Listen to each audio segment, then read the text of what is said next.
Assalamu alaikum, this is Dr. Mona Idrisi, author of the Muslim Narcissist book and empowerment coach for Muslims. I do apologise for the delay in uploading podcasts. I've had a very busy 4 weeks, so inshallah I can get back into posting more regularly now that I have a bit more free time. But I hope you've managed to catch up on some podcasts while you've been waiting for the new one, which is about the toxic codependent. And I know many of you have been waiting a very long time for this one. So as usual, please do like the podcast if it helps you. Do share it with people whom you feel could benefit from this. Do subscribe to the channel. And you can also sign up to the newsletter on the website to receive emails about future podcast drops, any news, and also information about future courses. And if you need one-to-one counselling and coaching, you can drop me an email to the address below in the description box, or just click on the link if you'd like some information about the services I provide, and just follow the steps to submit an application form, and I'll get back to you as soon as I can. So, let's jump into this, shall we? This one is going to be a heavy one, so it does come with a trigger warning, but if you are a toxic codependent, try and listen to this to the end, because inshallah the information I'll give you in this can heal you. And it's good for you as well, and important for you to see your behaviour from a third party perspective. Okay, so this podcast will give you the perspective of looking at yourself and the way your disorder causes you to behave and function in relationships. And I do this with all my podcasts. And that's why I encourage narcissists to listen to them, because they get to see their behaviour from an outsider's perspective. They get to see how awful it really is, because sometimes when you're in that situation and you're in that kind of toxic relationship, you don't actually see sometimes how toxic you really are. So looking at it from a third party perspective can really help you to wake up and make some much needed changes. Okay, because sometimes you're not going to listen to your loved ones when they tell you that your behaviour is out of whack. You're not going to listen to them because you think that you're normal. But it's not normal. Okay, so I hope you're sitting down for this podcast, because it's a lot to take in. And I know many people are thinking, oh, she's back. She's back with more content that we don't like. But it's here to help you. Always remember that the painful truth is much better for you than the lie that soothes you. Okay, anyone who sugarcoats the truth for you does not want to help you. You will only heal with the painful truth. So cross that bridge, inshallah, of pain. Take it, accept it, work through it, and inshallah, you will be able to heal. Okay? So, let's begin with defining who a toxic codependent is. Now, I want you to go back and visualize the framework that I set for you before of the 3 levels of nafs. So at the top, you have a nafs al-mutma'inna, the elevated self. In the middle, you have a nafs al-lawama, which is the self-blaming self because of the codependency. And at the bottom, you have a nafs al-ammara bis-su', which is the lowest level of nafs that is inclined to evil. So narcissists, psychopaths, sociopaths, all of them, they possess the nafs that is inclined to evil. Codependents possess the nafs that is al-lawama. And empaths possess the highest level of self. Okay? Now, in between each level of nafs, there's a boundary. So there's a boundary between empaths and codependents, and there's a boundary between codependents and narcissists. And the reason why there's no boundary between empaths and narcissists is because they are 2 extremes of the scale. So empaths are very strong in their identity, and narcissists are very strong in their identity. And when I say narcissists, I mean people who are narcissistic every day. So they do have narcissistic personality disorder and not just the traits. Everyone has the traits of narcissism. No one is free from the traits. However, if you are narcissistic every day, you fall into the category of a nafs al-ammara bis-su' because that is now who you are. So you lean more towards evil and the wrong decision at every opportunity you get. That makes you a narcissist. And being a narcissist is an identity because that's who you choose to be every day. So the people who possess the highest level of nafs have control over their qareen. And the people who possess a nafs al-lawama in the middle, they have partial control over their qareen. So it's like a 50-50, 60-40 relationship, but they really struggle with their qareen, especially if they lean more towards the nafs al-ammara bis-su' side, okay? And the people who possess a nafs al-ammara bis-su', they are controlled by their qareen. They're slaves to their qareen.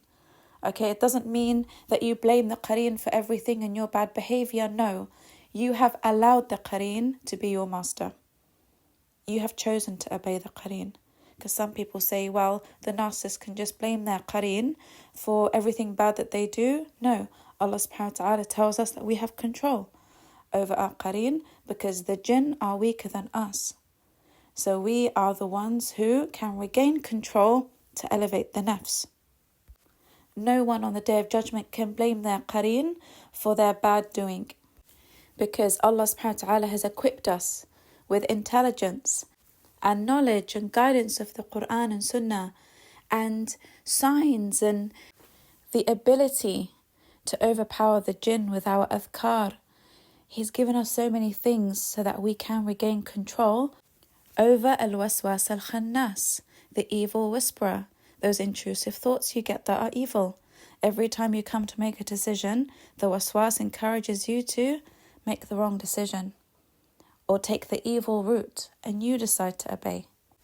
Because you'll always be presented with the right thing to do as well. You'll always be presented with that. You're always given an option. And it's your nafs that determines which route you're going to take.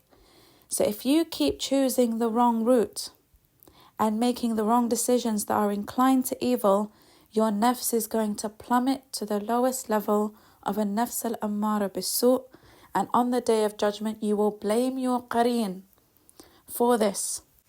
And you will tell Allah, He made me do it. He kept telling me to do it. Right? You want to free yourself from the punishments and accountability you now have to face by placing the blame on al-waswas al-khannas, who is your personal shaitan. Okay, everyone has a shaitan with them. And what does Allah subhanahu wa ta'ala tell us about this in Surah Ibrahim, ayah 22?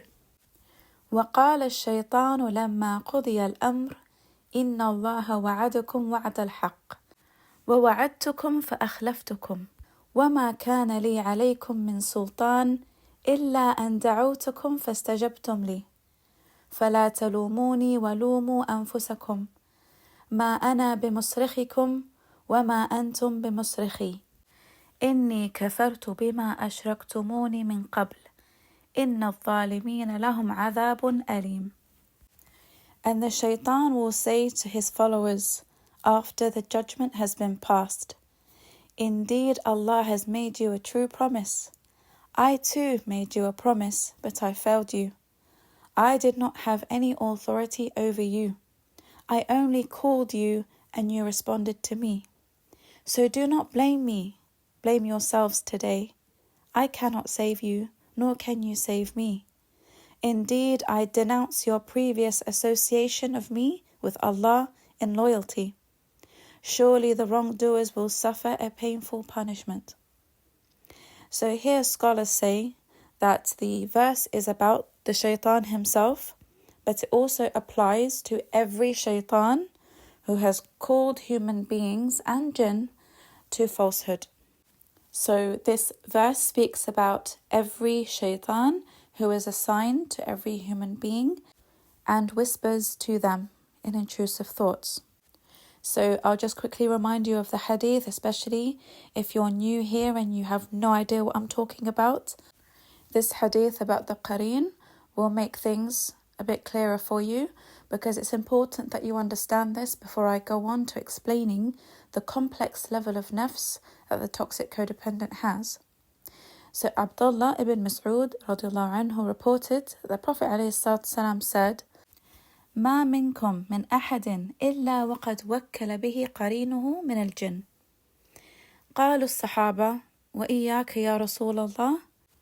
قال وإياي إلا أن الله أعانني عليه فأسلم فلا يأمرني إلا بخير.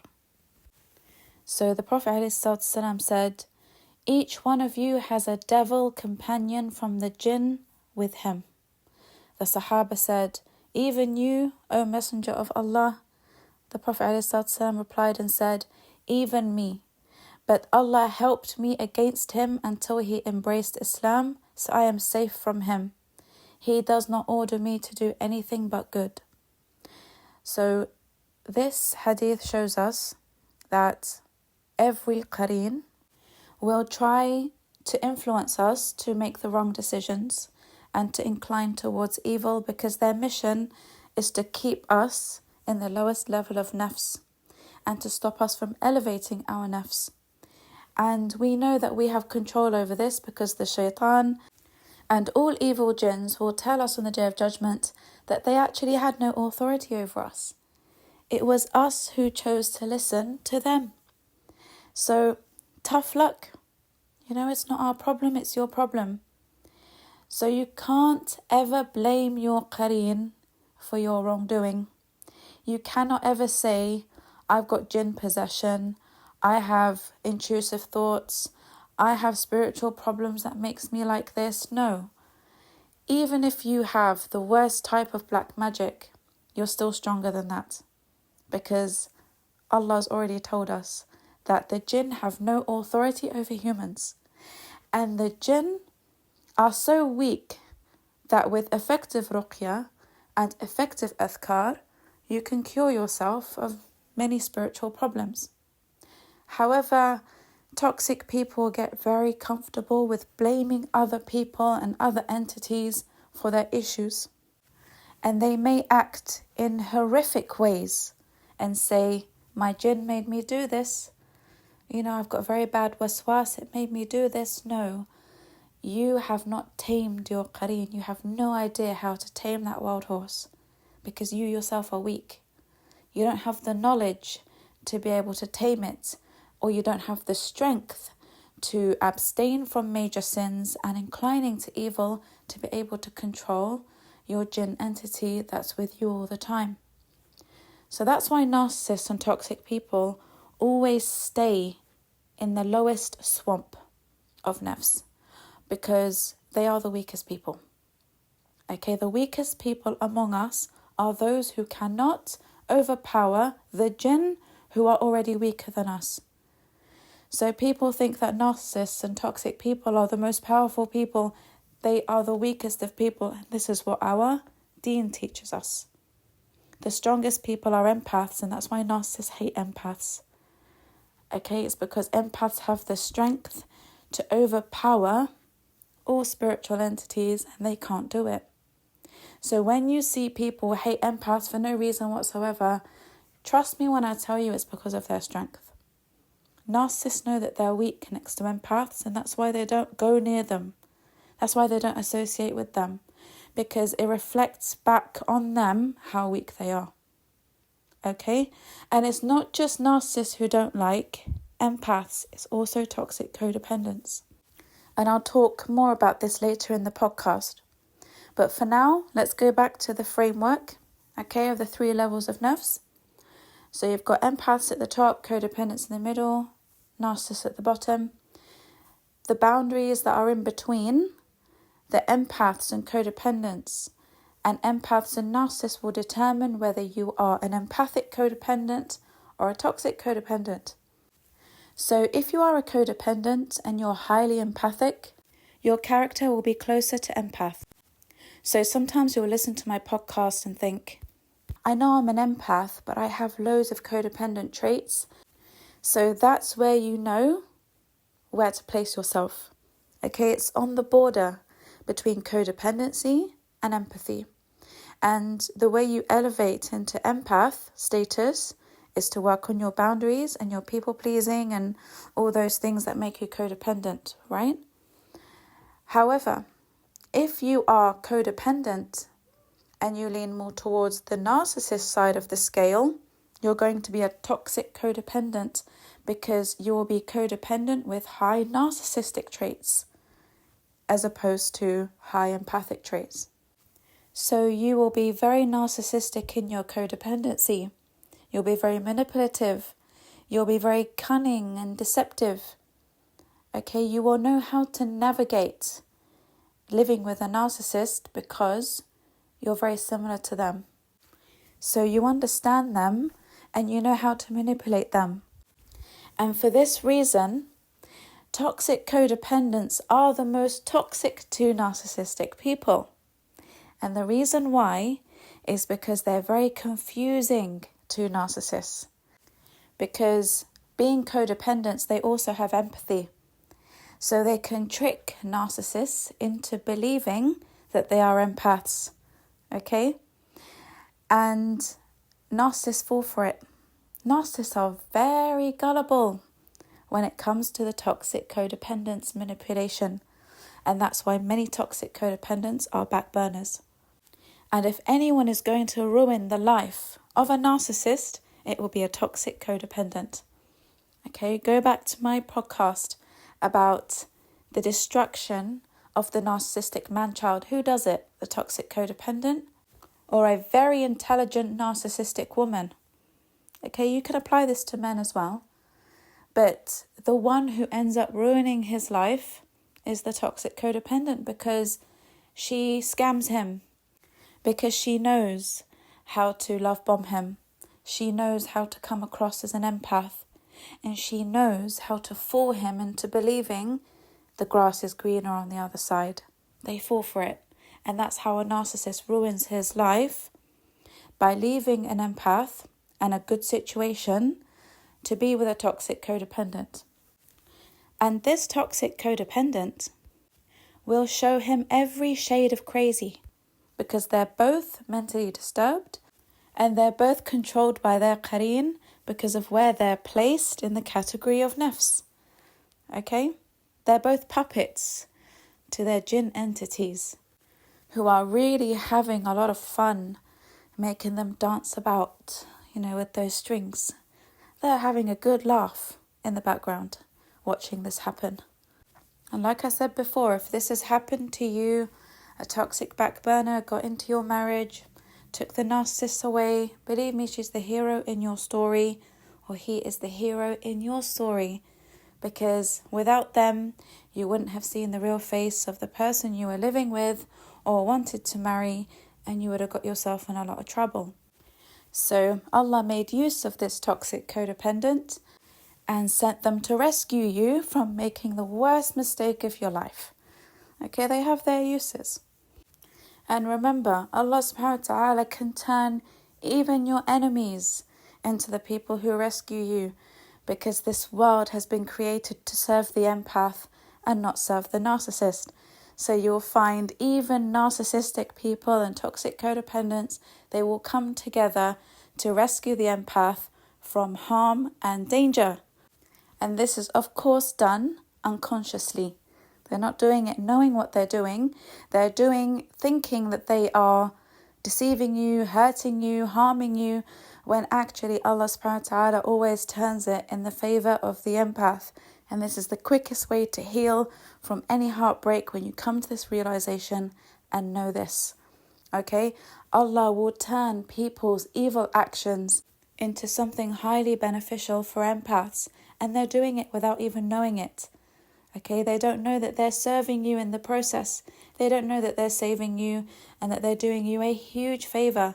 That's why I tell people, don't hate narcissists, don't hate the toxic codependent, don't hate the backburner, because these are people who are sent into your life to take away your problem.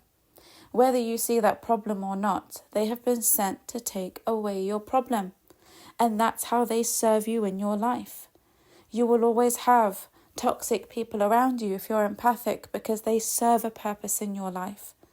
And sometimes that's just exposing the evil around you. Okay, sometimes the benefit of having narcissists in your environment, especially in an environment you can't leave, like a work environment or a family environment, sometimes having toxic people around helps to expose hypocrites. Okay, the covert narcs among you, you will know who they are because of the presence of other narcissists in your life.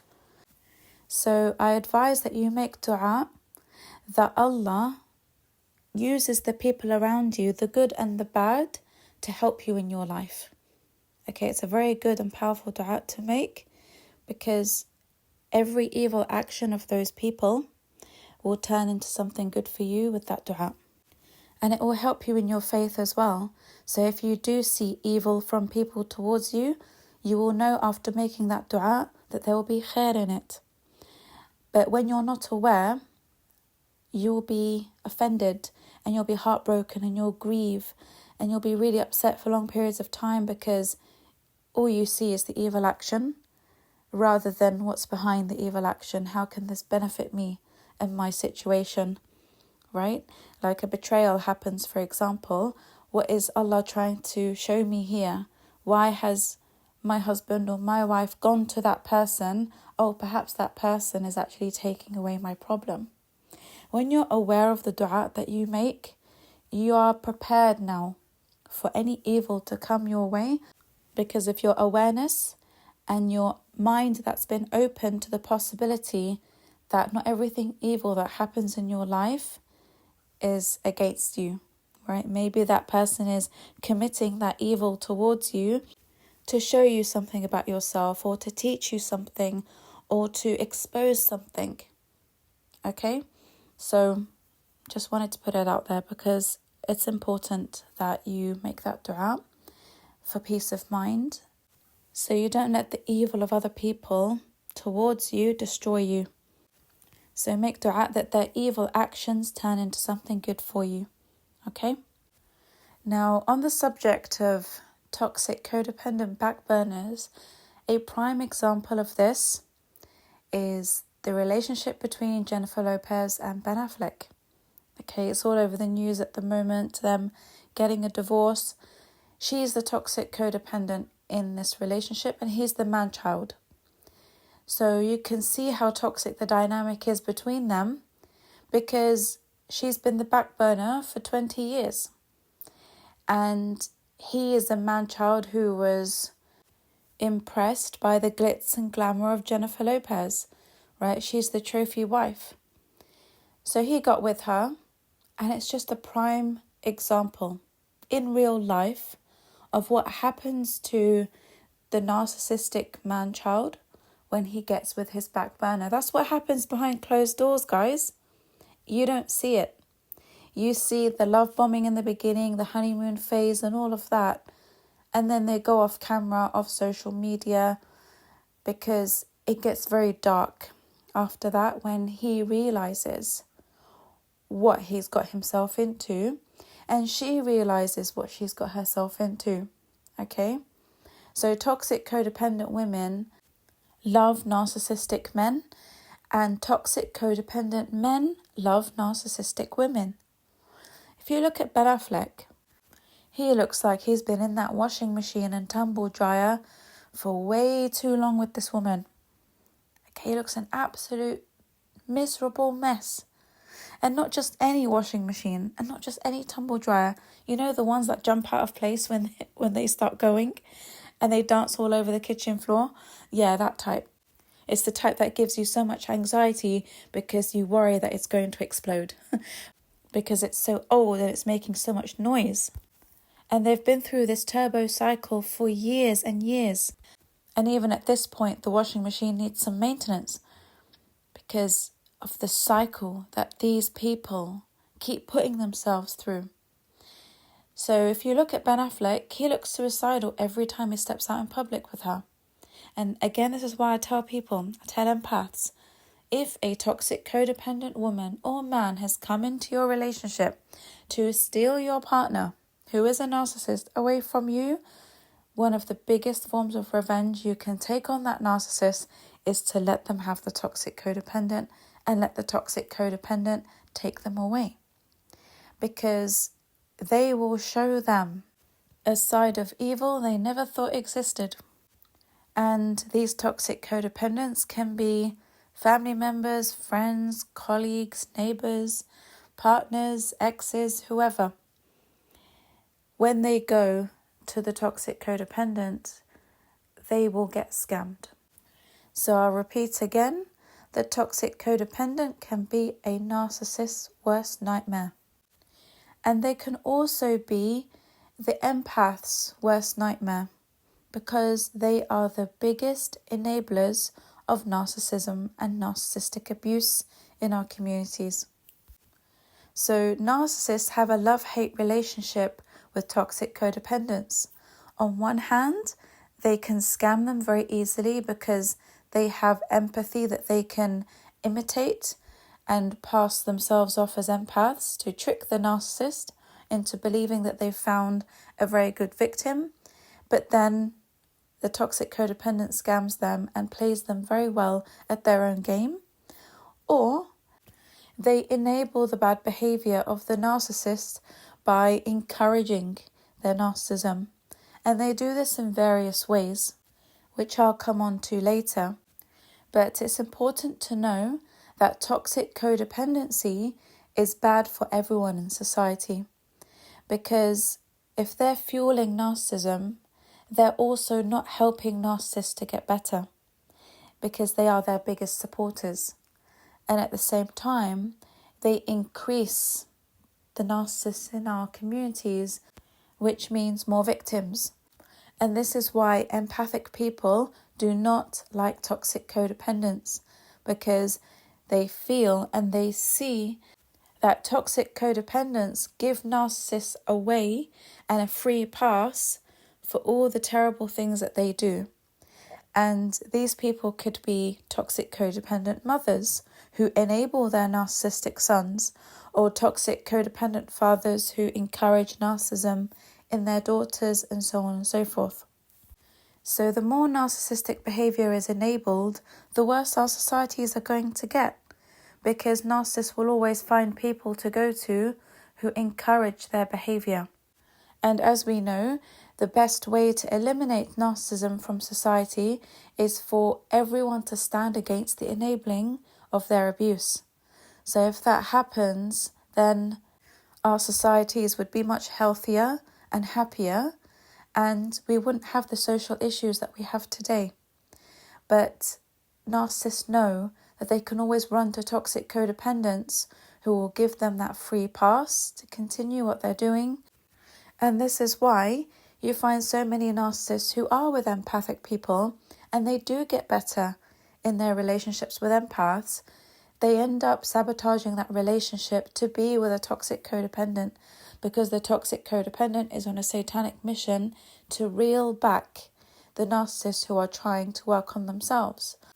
So these narcissists could be with empathic people who are supporting them with improving their deen, improving their character, and the enablers and the flying monkeys don't like it. Okay, because they're toxic and they hate themselves too, and they have all their own issues. So when they see narcissists get better, it's a threat to them. They don't like it. So they have to reel those people back into the swamp. And because these enablers are always lurking in the wings, you'll always find that eventually, a narcissist will get scammed by one of these toxic codependents or highly narcissistic individuals, and they'll go back to their bad ways. So if these toxic codependents aren't present in the lives of narcissists, they actually have a higher chance of improving when they are in a better environment with empaths. Okay, empaths can pull them up so that they can elevate their nafs. But as long as they have flying monkeys and toxic codependents around them, that's not going to happen. If they have other narcissists around them, it's not going to happen, because they will always be on a mission to drag back their own kind into the swamp, because they don't want to see their own kind elevating in their nafs, because the shaitan will be proud of the numbers he can present to Allah subhanahu wa ta'ala on the Day of Judgment of how many people he managed to corrupt. So he needs to keep the corrupt in the swamp. Anytime someone corrupt attempts to get better, the shaitan will send him or her flying monkeys, toxic codependents, and the narcissists to drag them back down. So toxic codependency is a very important subject that we need to discuss, because this enabling and sabotaging is corrupting families. Okay, it's corrupting the lives of many people, and toxic codependency is as toxic as narcissism itself, because they go hand in hand with each other. So narcissists can only thrive in society when they have enablers. Anas radiallahu anhu reported that the Prophet ﷺ said, "Insur akhaka ظالما أو مظلوما." قالوا يا رسول الله هذا ننصره مظلوما فكيف ننصره ظالما؟ قال تأخذ فوق يديه. So the Prophet ﷺ said, help your brother whether he is an oppressor or he is an oppressed one. So the people asked him, O Rasulullah, it is understandable to help him if he is oppressed, but how can we help him if he is an oppressor? So the Prophet ﷺ said, by preventing him from oppressing others. And this hadith is in Bukhari. So it is a sin to enable the abuse of a narcissist on other people. It is a sin to encourage narcissism in society. So when you see someone is oppressing someone, you have to take a stand as a Muslim, as a believer, to stop that behaviour, and that will be considered your positive contribution to society. Because not only are you helping people who are being abused, you're also preventing other people from being potential victims, and you're also helping the narcissists get better. So people who encourage the bad behaviour, the addictions, the toxic ways of narcissists, they're unfortunately going to be in a lot of trouble, because they are contributing negatively to society. Now, some people might say that it's not the toxic codependent's fault because they're not aware that they're doing this. Yes, that's true. And that's why I'm recording this podcast today, for toxic codependents to see that there is a critical need for change, so they don't ruin their lives and do not contribute negatively to society, which can rack up a lot of sins. So it's important for people to know where it stems from and how they can heal from it. So toxic codependents fuel and enable every type of narcissist. The man children, the women children, the covert narcissists, the overt narcissists, the malignant narcissists, and the psychopaths. And the codependents who have high empathic traits enable the man children and the women children, because they have this need to fix broken people. And when you have this need to fix broken people, you end up parenting those people. So women become mothers to man children, and men become fathers to women children. So you end up letting them get away with everything that they should be doing, or at least a lot of what they should be doing.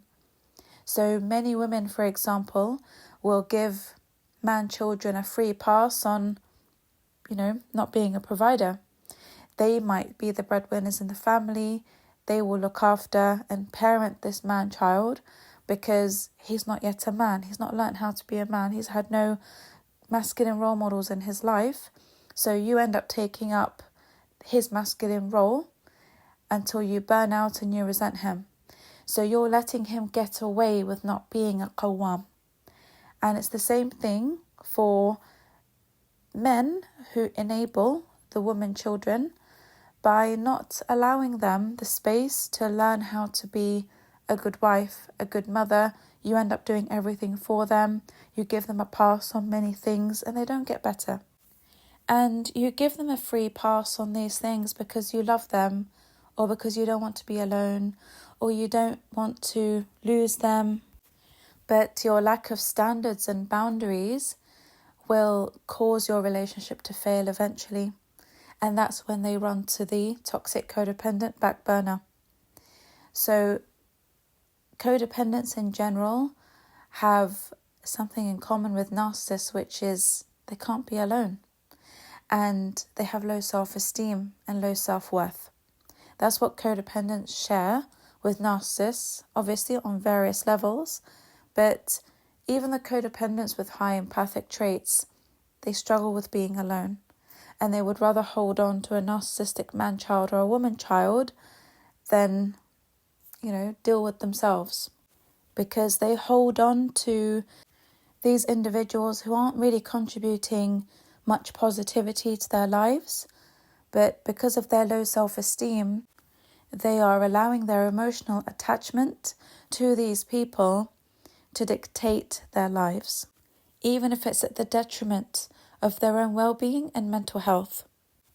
So because of the fact that codependents and narcissists can't be alone, they always tend to attract each other, because empaths tend to be a lot more picky about who they let into their lives and would rather be alone or single for longer periods of time than to let anyone in who love bombs them because they're scared of being alone.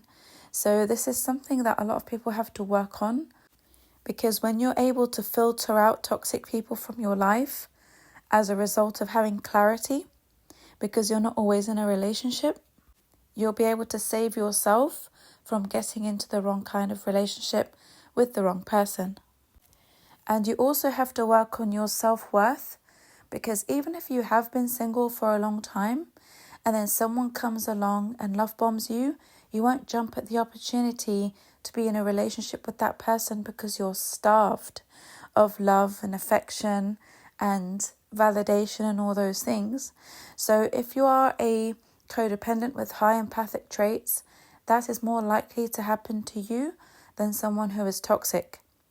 Because the closer you are to empath status, the more likely you are to be comfortable with being single.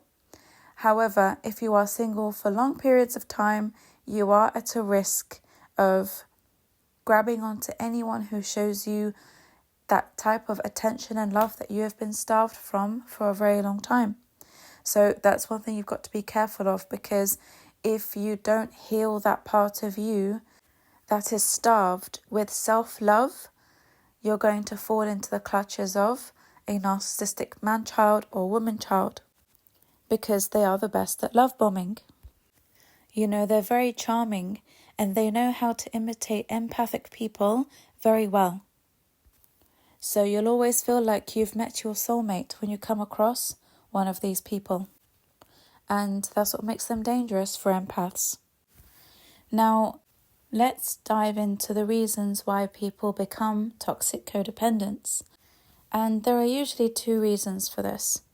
The first reason will be their upbringing and how their parents were with them. And the second reason is that they became toxic codependent after being empathic codependent. And this is because they were living with narcissists who made them that way. So the longer you live with a narcissist, the more likely you are to take on their toxic traits. If you go back to a podcast that I recorded before, it's number 49, and it's called "The Narcissist Will Turn You Into a Narcissist Too If You're Not Aware of Their Qareen." So the longer you stay with them, the more likely you are to adopt their traits for survival. Okay, because it will be the only way you can deal with them. And before you know it, you will turn into a completely different person. So you'll find a lot of people, for example, they have mothers who were very sweet and codependent in their childhood, and over a span of 20, 30 years, they turned evil and narcissistic like their fathers. Okay? And this is because the narcissistic father has corrupted the mother so much and has turned her into a very bitter, angry, resentful woman, and she's become very narcissistic herself. So now children find themselves with two narcissistic parents. Okay, but she's still codependent because she relies on him for so much.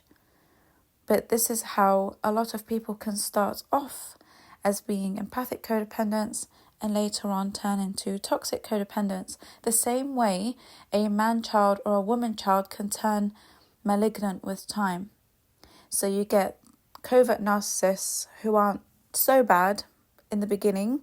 So for example, they might not be physically abusive, they might not be, that nasty when they're man-children or women-children, but the longer you stay with them, you'll notice that they get more malignant.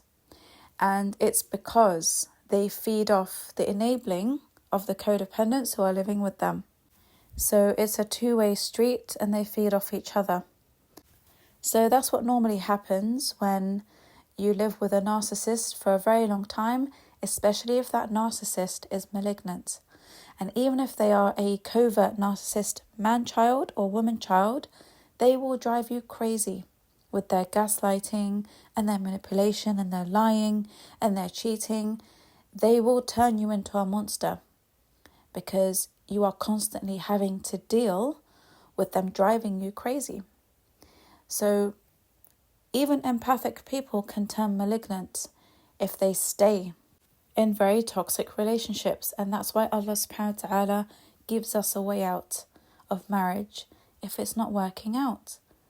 Allah doesn't want us to have these toxic relationships. So he said, if you cannot adhere to the rules and boundaries of Allah in marriage, each one has to go their separate ways in a civil, kind manner, because this isn't a way to live. Narcissists can turn good people into evil people because those good people have chosen to stay. And the toxic codependent is somebody who is going through a lot of abuse, they're in a toxic relationship, and they have a way out. Okay, so I'm not talking about the people who have no way out and they well and truly are stuck in a marriage. And again, I'm not talking about the men here. I'm talking about the women. Why am I not including the men? Because Allah subhanahu wa ta'ala gave them the talaq that they can issue. You're not stuck, akhi, in a relationship like this. You have the easiest way out of everybody. You can issue a talaq and be done with it. But the trauma bond causes them to stay in a toxic relationship for various reasons that I'm going to come on to later. So I'll give you lots of examples of toxic codependent behaviour and things that these people do as a result of the trauma bond. However, if you are stuck in a toxic relationship and you have turned toxic because of that relationship, that's different. Okay, so there are some people who will fear for their life if they leave a marriage. There are some people who have no support system at all. They have no qualifications, they don't work, they've got no money. These women are not included in my description of toxic codependents who are able to get out. Okay, they have their own hardship and their own trials. May Allah subhanahu wa ta'ala make it easy for them. That really is a calamity. When you're stuck with someone malignant and you can't get out of that marriage, it's a nightmare. However, if you're in a toxic marriage and you're toxic codependent and you have a way out, you have a good job, you have an income, you have savings, you might own your own house, you have a very good support network around you, there are shelters you can go to, there are people who can help you, your family might tell you that you can come back if you need to. If you're a toxic codependent and you have all of this going for you and you still choose to stay with a manipulative, malignant narcissist who is ruining your life, then you are self-sabotaging your own life as a result of your own disorder. Okay? And many toxic codependents enjoy the suffering. I'll say that again. Many toxic codependents enjoy the abuse and the suffering they go through because they believe they deserve it. And they believe this is love. And they believe that this is what relationships should be like as a result of their upbringing. And as a result of what they believe love to be and what they watched growing up about love and relationships. So people who are addicted to Hollywood movies and the satanic concept of love and ishq and all of those things, if you're attached to those beliefs and those perspectives on love and relationships, it's highly likely you're going to grow up codependent, and you're going to understand that love means suffering. Okay, if there's no sacrifice, if there's no suffering, if there's no drama, if there's no toxicity, that's not love. If there's no pain, that's not love. So this starts from your childhood. Okay? Now, a lot of people don't like to hear that they are in toxic relationships because they enjoy the pain, they enjoy the drama. But I will explain this in detail. But this is the reality of what you are doing to yourself. You enjoy the toxicity if you're toxic codependent.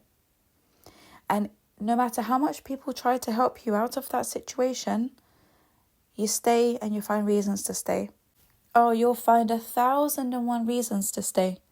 You'll make up reasons to stay because a part of you enjoys the abuse and enjoys everything that you are going through, even if it's causing you pain, even if you're suffering through it. A part of you feels that you are enduring what you deserve. That's the core root belief of, I would say, most toxic codependents. And if you don't have that core belief, then you're in there because of severe codependency and weakness and the inability to say no and stand up for yourself and help yourself because you don't have a good support network and people who can help you. Okay, you believe that this is how marriage is meant to be. Women have to stay in these toxic marriages. Divorce is taboo. I can't do this to my family. This is my culture. This is haram. Your understanding of marriage causes you to stay, and your own weakness causes you to stay if your core belief isn't that you deserve all of this that you're going through. Okay, so there are various reasons why people become toxic. But notice how the people around you who believe that this is their duty to stay in a toxic marriage because divorce is frowned upon, divorce is haram, and Allah hates divorce and all of that, they are the most miserable people. And these are people who are controlled by their qareen. Please go back to podcast number 34, which is unveiling the toxic relationship codependents have with their qareen. It will explain it in detail from a spiritual perspective as to why the trauma bond becomes so addictive to toxic codependence. So it's very important for people to start waking up to the reality of toxic relationships in Islam and how Allah subhanahu wa ta'ala does not expect you to stay in them whatsoever. And He expects you to get out of them because that's not what marriage is. Marriage is sakan, mawadda and rahmah. It's peace, it's tranquility, it's love, it's harmony, it's safety. If you don't have that in marriage, what are you in? You're in a piece of hell on earth. But toxic codependents like that piece of hell on earth. Okay, they like it. If they feel in their core that this is what they deserve, they make the most of it.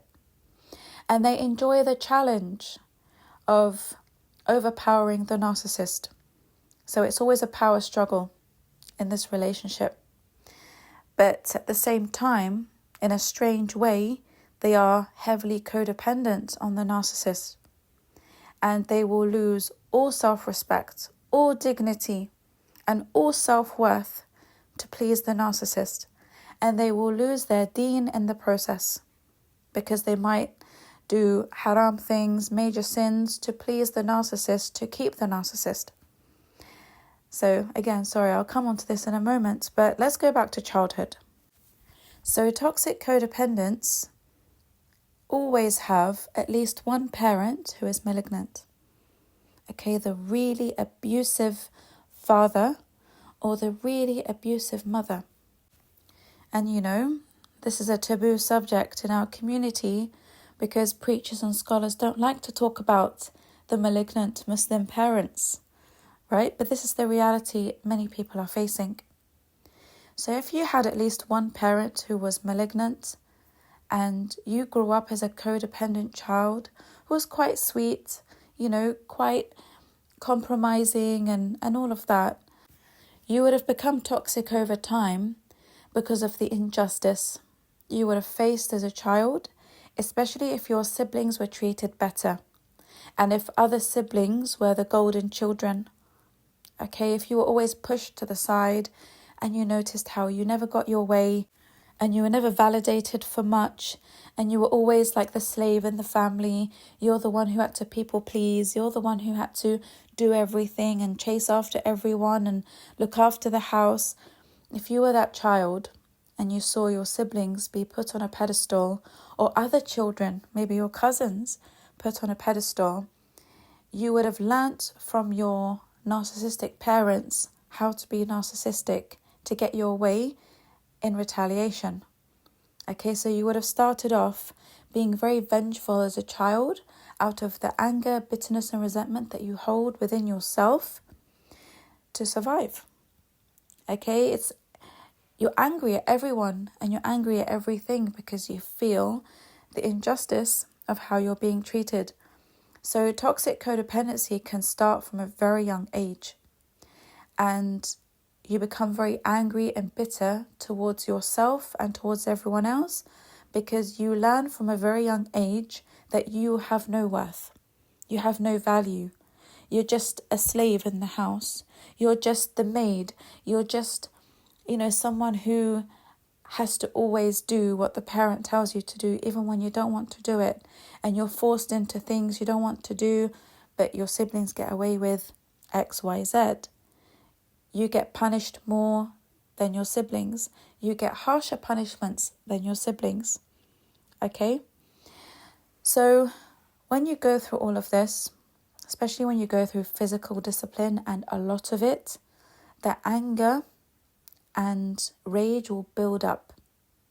So you're already codependent because you're terrified of your parents. You can't stand up for yourself and you can't say no when you really don't want to do anything. And if you see something wrong happening in the family, you get punished for speaking out about it.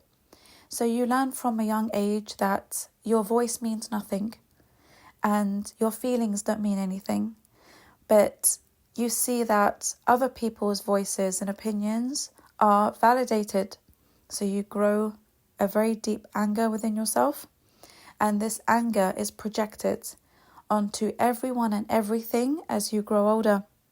This is why you hate many people for no reason whatsoever, because they have self-worth and they have self-value. So when you see people have that and it's something you never grew up with, you'll hate them for that reason. They might be nice to you, good to you, but because they know their worth and they have value, it angers you that you never had the opportunity to grow that within yourself because of how you were raised, because of your toxic parents. Maybe they made fun of you. Maybe they were shouting, screaming all the time and everything was so toxic at home. And you went through so much abuse, whether that's verbal, emotional, religious, abusive. Some toxic codependents really hate religion. They grow up being hypocrites because their parents put them off religion from such a young age, but they grow up pretending to be pious or, with a religious exterior for social reasons, but deep inside their hearts, they hate it. They resent Allah. They resent everything to do with religion because of how their parents presented it to them. So when you grow up with parents like this, especially if they are violent, and especially if you got the brunt end of the physical discipline and your siblings didn't. So for example, your siblings might have been disciplined by verbal abuse, but you were the only one who got physical abuse. This breeds a hatred in your heart towards your siblings because of the envy and jealousy that you feel towards them for being treated better, even though they're getting abuse too, but it's still better abuse than what you received. This can cause you to become toxic codependent. It can cause other people to become narcissistic as well. However, the codependent child does have empathy in their heart. And this empathy is what they hold on to be able to get through life, because they need to be kind and they need to be nice and they need to manipulate people sometimes with empathy to get what they want. And they learn that from their parents. They learn that from their toxic older siblings, who display narcissistic traits. So the codependency within them is still the people-pleasing aspect of it, and also to seek the approval of others because they have no self-worth. They don't even know who they are. They have no sense of identity, and they're hungry now for validation because they didn't get any at home. They're not told they're beautiful or handsome. They're not told they're smart, that they're clever, that they're loved, that they're wanted. They're not told anything, or they're given breadcrumbs of it. So the empathic side of them that wants to be loved sets out on a mission to find it from anyone and everyone. Literally anyone and everyone. But the primary target will be those who resemble their parents. So they gravitate towards people who are toxic, just like their parents. That's why toxic codependent girls always go for narcissistic men, and toxic codependent boys always go for narcissistic women like their mothers. Because subconsciously, you are on a mission to seek the approval of the parents who never gave you approval and who never gave you validation or love. So you gravitate towards people who resemble them, and you prove your worth to those people by being people-pleasing, by being compliant and molding yourself like a chameleon to be whoever people need you to be. You're very manipulative now. You're very narcissistic in your traits. You know now how to get what you want. And you do this with seduction. You do this with lying. Toxic codependents are pathological liars. They will lie their way through life because, like I said, they don't have a strong foundation for their identity. And because of the lack of deen and the lack of morals that they weren't raised with, lying is very natural for them. And sometimes toxic codependents will lie a lot for attention. So they'll make up loads of things, loads of stories. They'll make up things about their past, about their family, just to get attention because they believe that the reality they live in isn't worth talking about. So they will make up experiences and stories and so many things to gain the attention and admiration of people. And this can be dangerous for many of them because they end up believing their own lies, and it causes them to live in a very delusional mindset. They end up living in a fantasy world in their heads where they believe that everything they say is true, and it causes them to appear as people who are very unhinged. They don't know how to regulate their emotions. They grew up in very turbulent households that involved a lot of screaming and shouting and yelling and raging, and so that's how they express themselves as well. Toxic codependents are extremely fragile when it comes to expressing their emotions. They can't be calm. They always do things in a very erratic and crazy manner. So their emotions are always exaggerated. When they're angry, it's exaggerated. When they're upset, it's exaggerated. They'll scream and they'll have tantrums and they'll cry and they'll beg. They will have no sense of dignity, self-respect, nothing. Because their emotions overtake them as a result of not being able to regulate them. Now, many people can regulate their emotions by praying, by making dua, by sitting alone for a bit to self-reflect, by going for a walk, sitting in nature. There are ways people can regulate their emotions in a healthy way, and this is taught to them by their parents and in childhood. If you're not taught how to regulate your emotions, you're going to come off as very unhinged. You're going to come off as a psycho. That's why when you meet a narcissist and they always say, my ex, she's a psycho. That's what he was dealing with.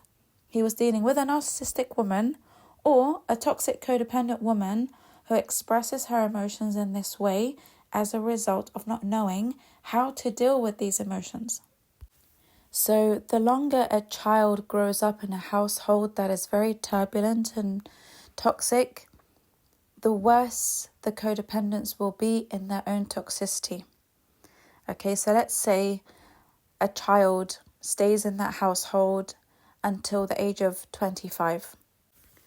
The level of toxicity in that child will be high because they've had 25 years of exposure to narcissistic behaviour and injustice and everything that I spoke about. So compare this to a child who grew up in a household with an abusive father for 10 years. He won't be as toxic, or she won't be as toxic as the one who stayed living with a narcissist for 25 years. Okay, so the longer you stay with a narcissist, the more toxic you're going to get. And it's only the true empaths who can actually protect themselves from this, because they have a way of switching off. The toxic codependent and the codependent in general finds it very difficult to switch off. They get negatively affected very easily and quickly by the behaviour of their parents, whereas the empathic child knows that there's something not right with their parents.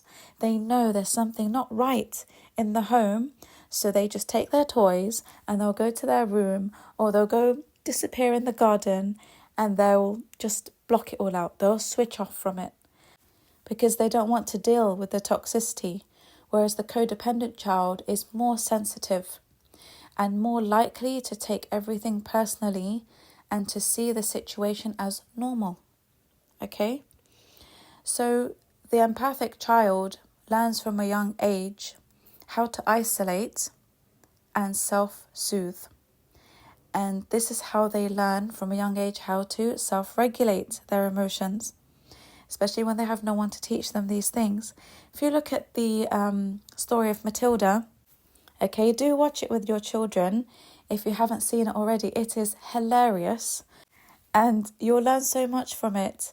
But what I want you to see is that Matilda is one of those true empath children who learns from a very young age how to switch off from her toxic family. And she goes into her own world to self-regulate her emotions. And this is what's special about empath children. They have a very strong ability to do this. And they don't allow negativity to affect them. And they're very wise and intelligent from a very young age. So they can identify early on that their parents aren't normal. Their siblings aren't normal. Whereas codependents don't have that ability. So codependents will grow up being very angry, unlike empathic children. Okay, that's the difference. And empathic children aren't afraid to stand up for what's right, unlike codependents who are terrified of their parents, and that's where the people-pleasing aspect comes from. So the trauma bond between them and their parents starts from a young age, and it gets stronger and stronger and stronger as they get older. Whereas the empath is more likely to switch off and not be trauma bonded to the parents, and at the earliest chance possible, they will leave that house. Or they will want to be adopted, like Matilda, or they will leave the house to go to university in a faraway city so they can live in the dorms, or move to another country so that they can live with their aunties and uncles. There are ways that empaths escape the toxic family, whereas the codependent feels obligated to stay and constantly prove their worth. It becomes an obsession.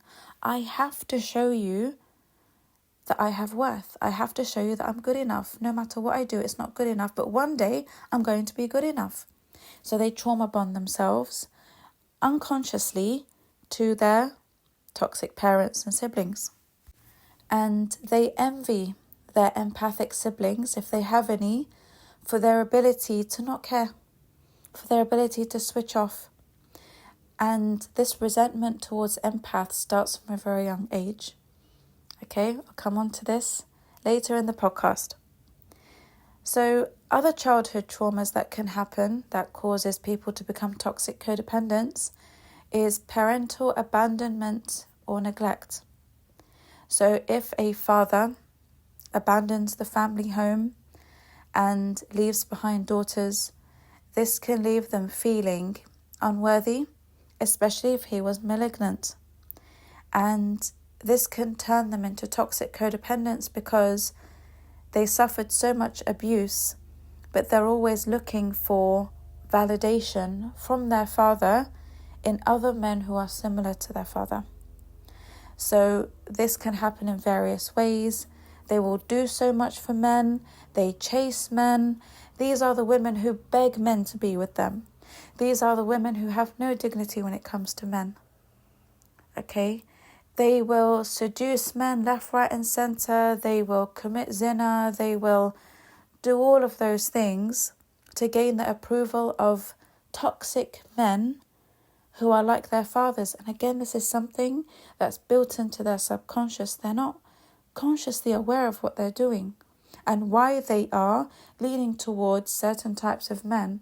But in therapy, they come to the realization that, oh my God, the one thing that all these men have in common is that they're like my father, my toxic father, who treated me so terribly. Why am I seeking the approval of men who are like my abusive father? And toxic codependent women and men do not care how people treat them.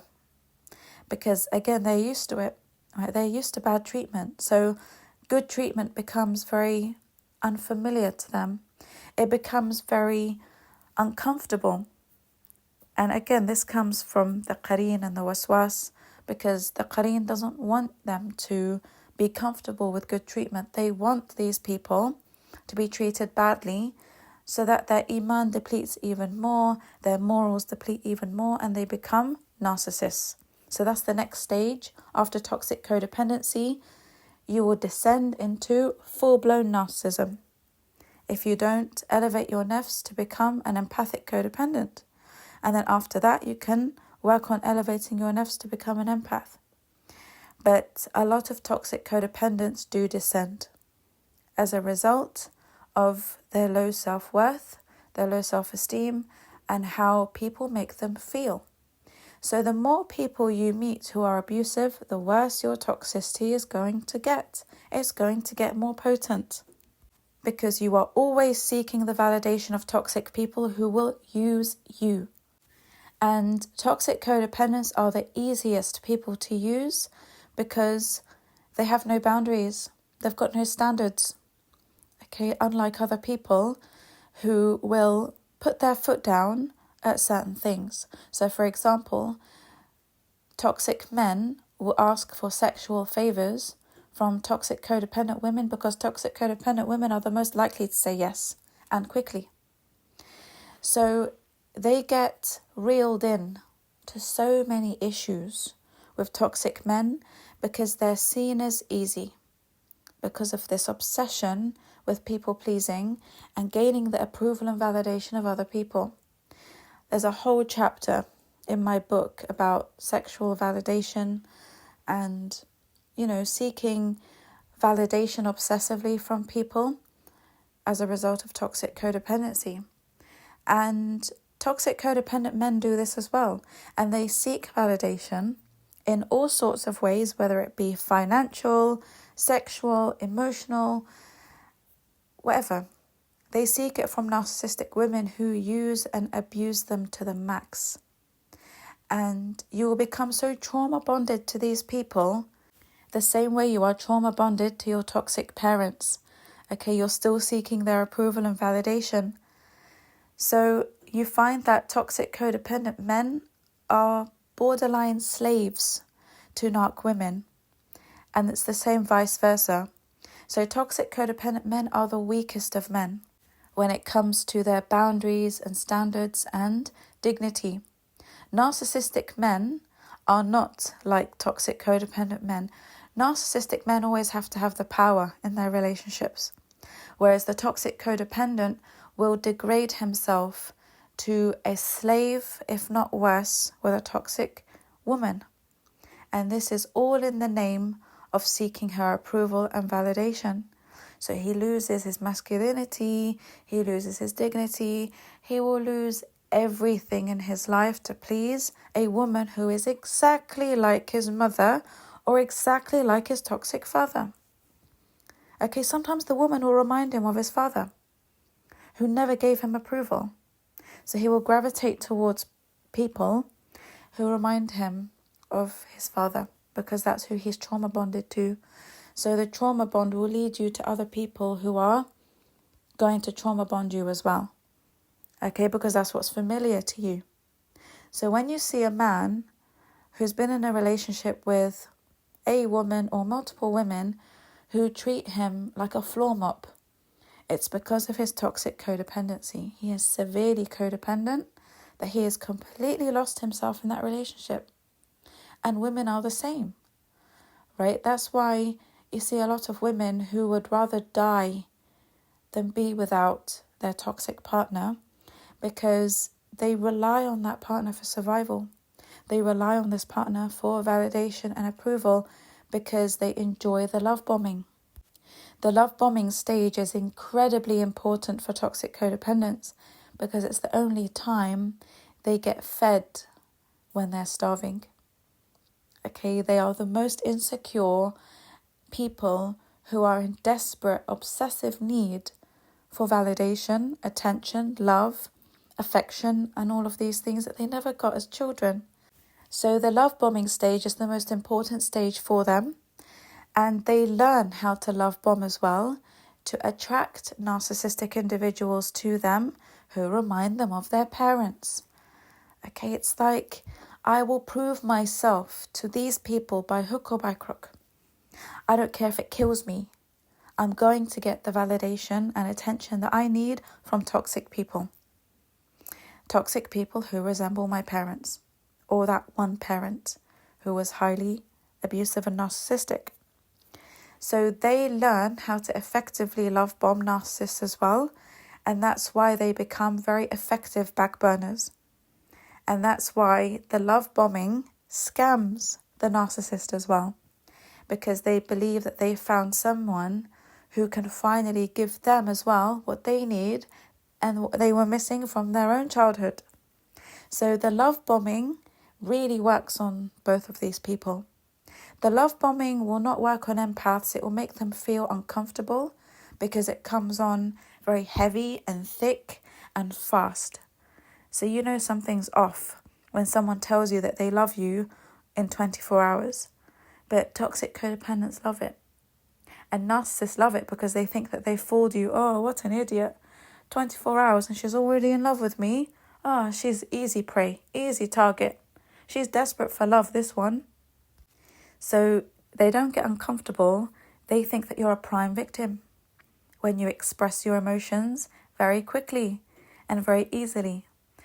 They don't think that they're being scammed because they believe that they are the smartest people, that they can scam anyone, right? No one can scam a narc. Oh, no, we are people who can't be scammed. We are the almighty, the all-powerful people who can't be scammed, but it's the toxic codependent who scams them and ruins their life. Okay? This is how it happens.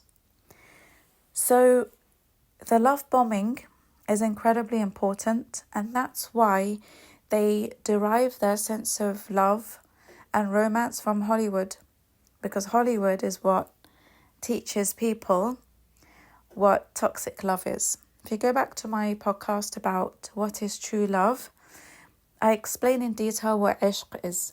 Ishq is that suffocating toxic love that people become addicted to.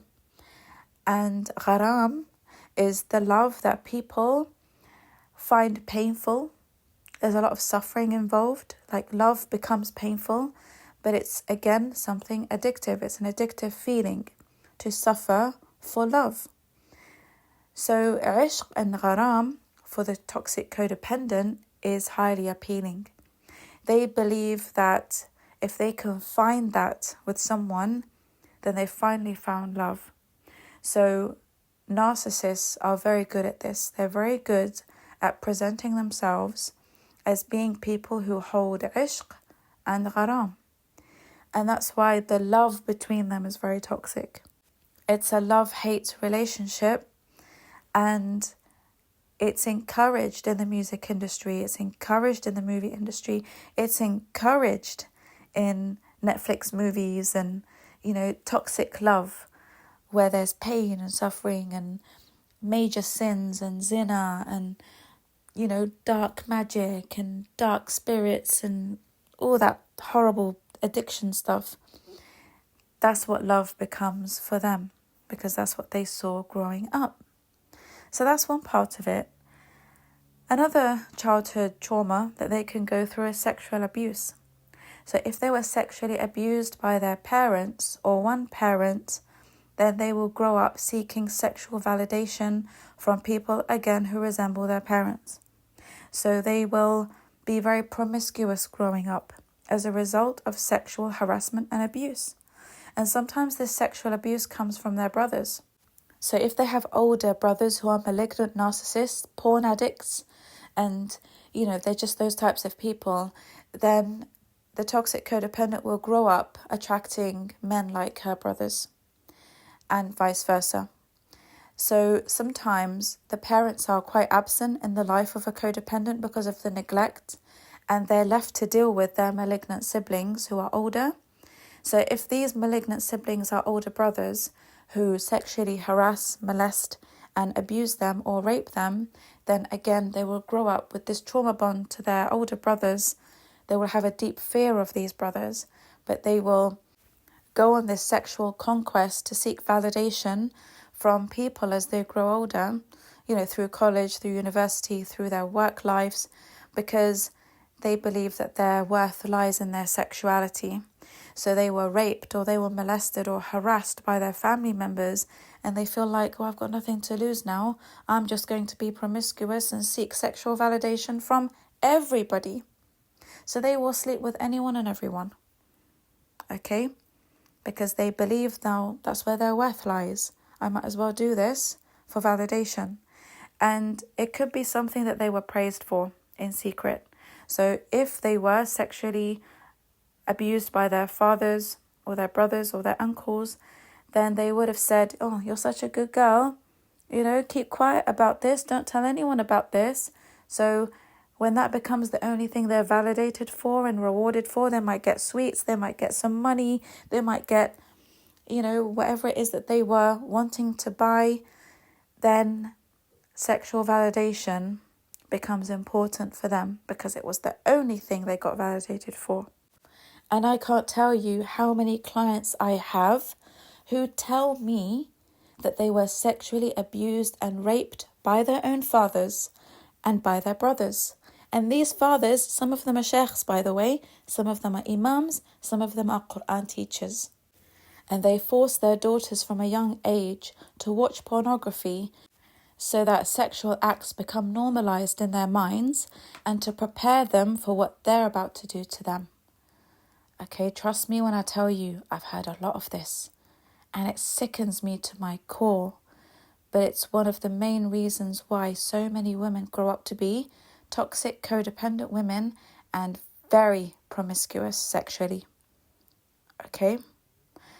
And when they come across men who are narcissistic and they love bomb them and they get into relationships with these men, these relationships become very highly fueled by sexual contact, and it causes these women to be incredibly controlling.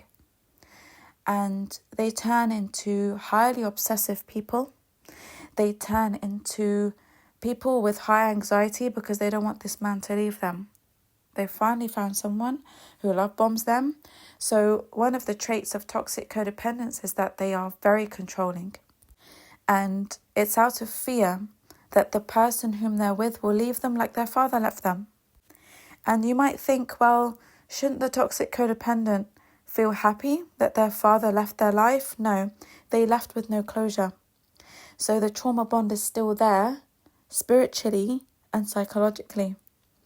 When a father takes off and he's got a trauma bond with his children and there's no closure, you will look for your father in everyone. And the same goes for toxic mothers, and the same goes for parents who have passed away before these issues were resolved, before they gave you closure, before they asked for forgiveness for all the wrongdoing they did. So if a toxic, malignant parent passes away, the trauma bond hasn't passed away. The trauma bond is still there because you haven't received the closure you need for everything that happened to you in your life. So you will still have questions in your mind about why you went through all of that as a child.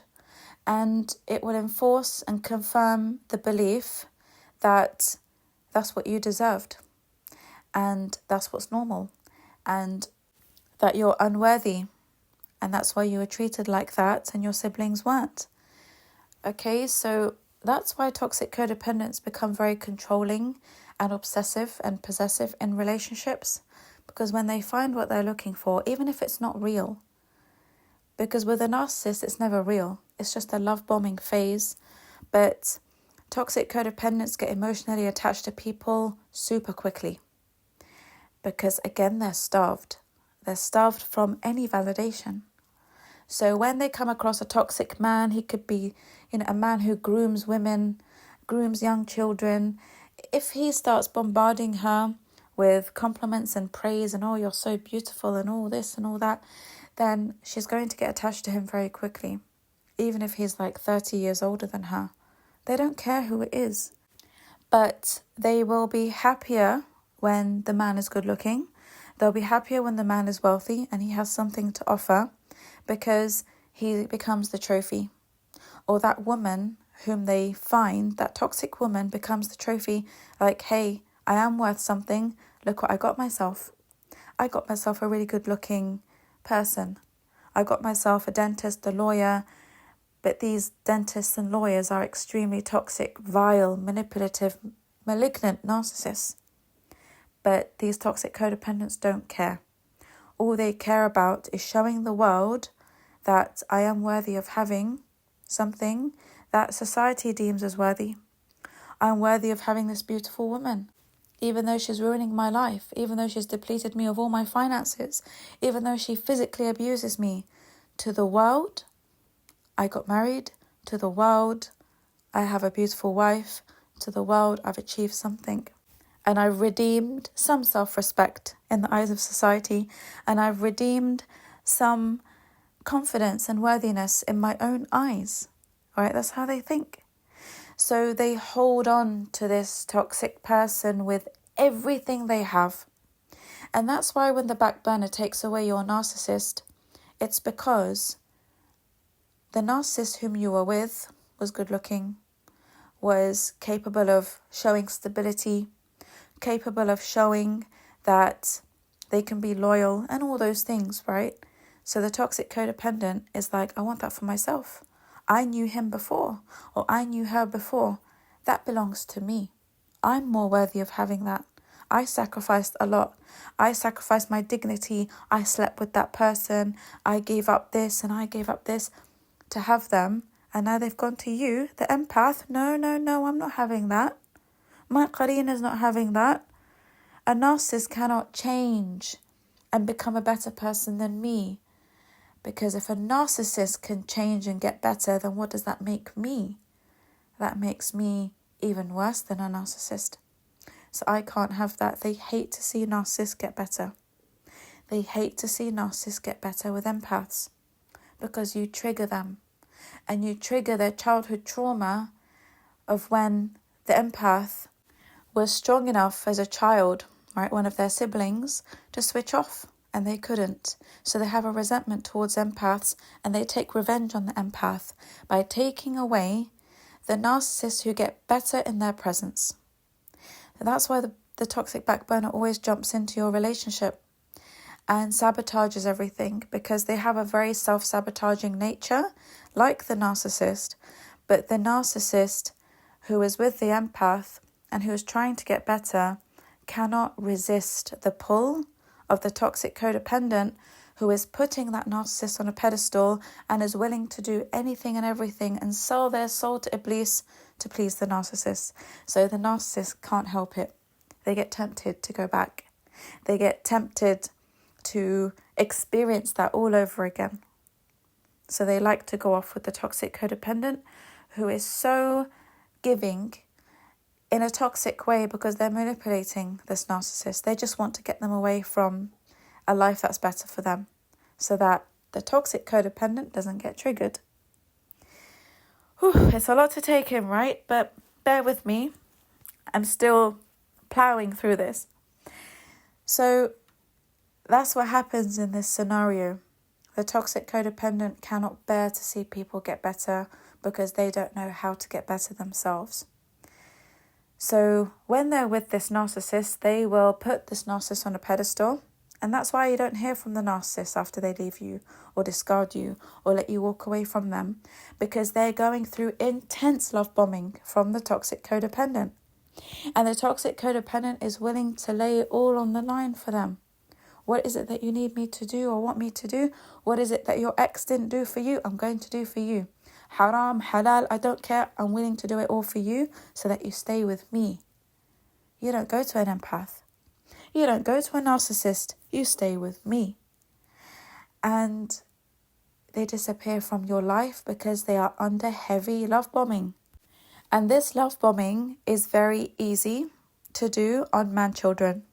Okay, so if you've got a covert narcissist man-child who ran to a toxic codependent and you didn't hear from him, or vice versa, so the toxic woman-child ran off with her back burner supply, who is a toxic codependent man, when they disappear, it's literally because they're being scammed in that time. And they always wake up when it's too late because the toxic codependent does them dirty. And she ruins their life, or he ruins her life, and all that healing work that they did, all that work they did on themselves goes to pot. Okay, they lose all of it. They lose their deen. They go back to square one with the toxic codependent. So the man-children and women-children are the easiest targets for toxic codependents because they're easy to control and easy to manipulate. It's harder for them to manipulate malignant narcissists, but they do if they get into a marriage with a man-child or a woman-child, and then that man-child or woman-child turns malignant with time.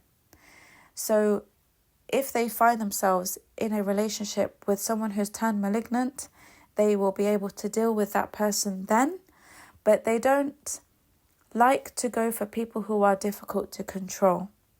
So the malignant narcissist is very difficult to fool, unlike the man-child or the woman-child.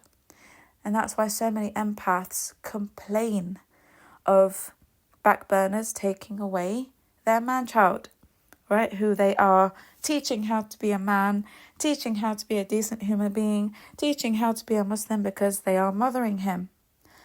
The toxic codependent doesn't know how to mother a man-child, and a toxic codependent doesn't know how to father a woman-child, but they do give them the romance side of things that they were missing with you. So the sexual chemistry, all of that is given to them, which makes them appealing. Because with them, they're not children. The toxic codependent forces them to be a man. And the toxic codependent man forces her to be a woman.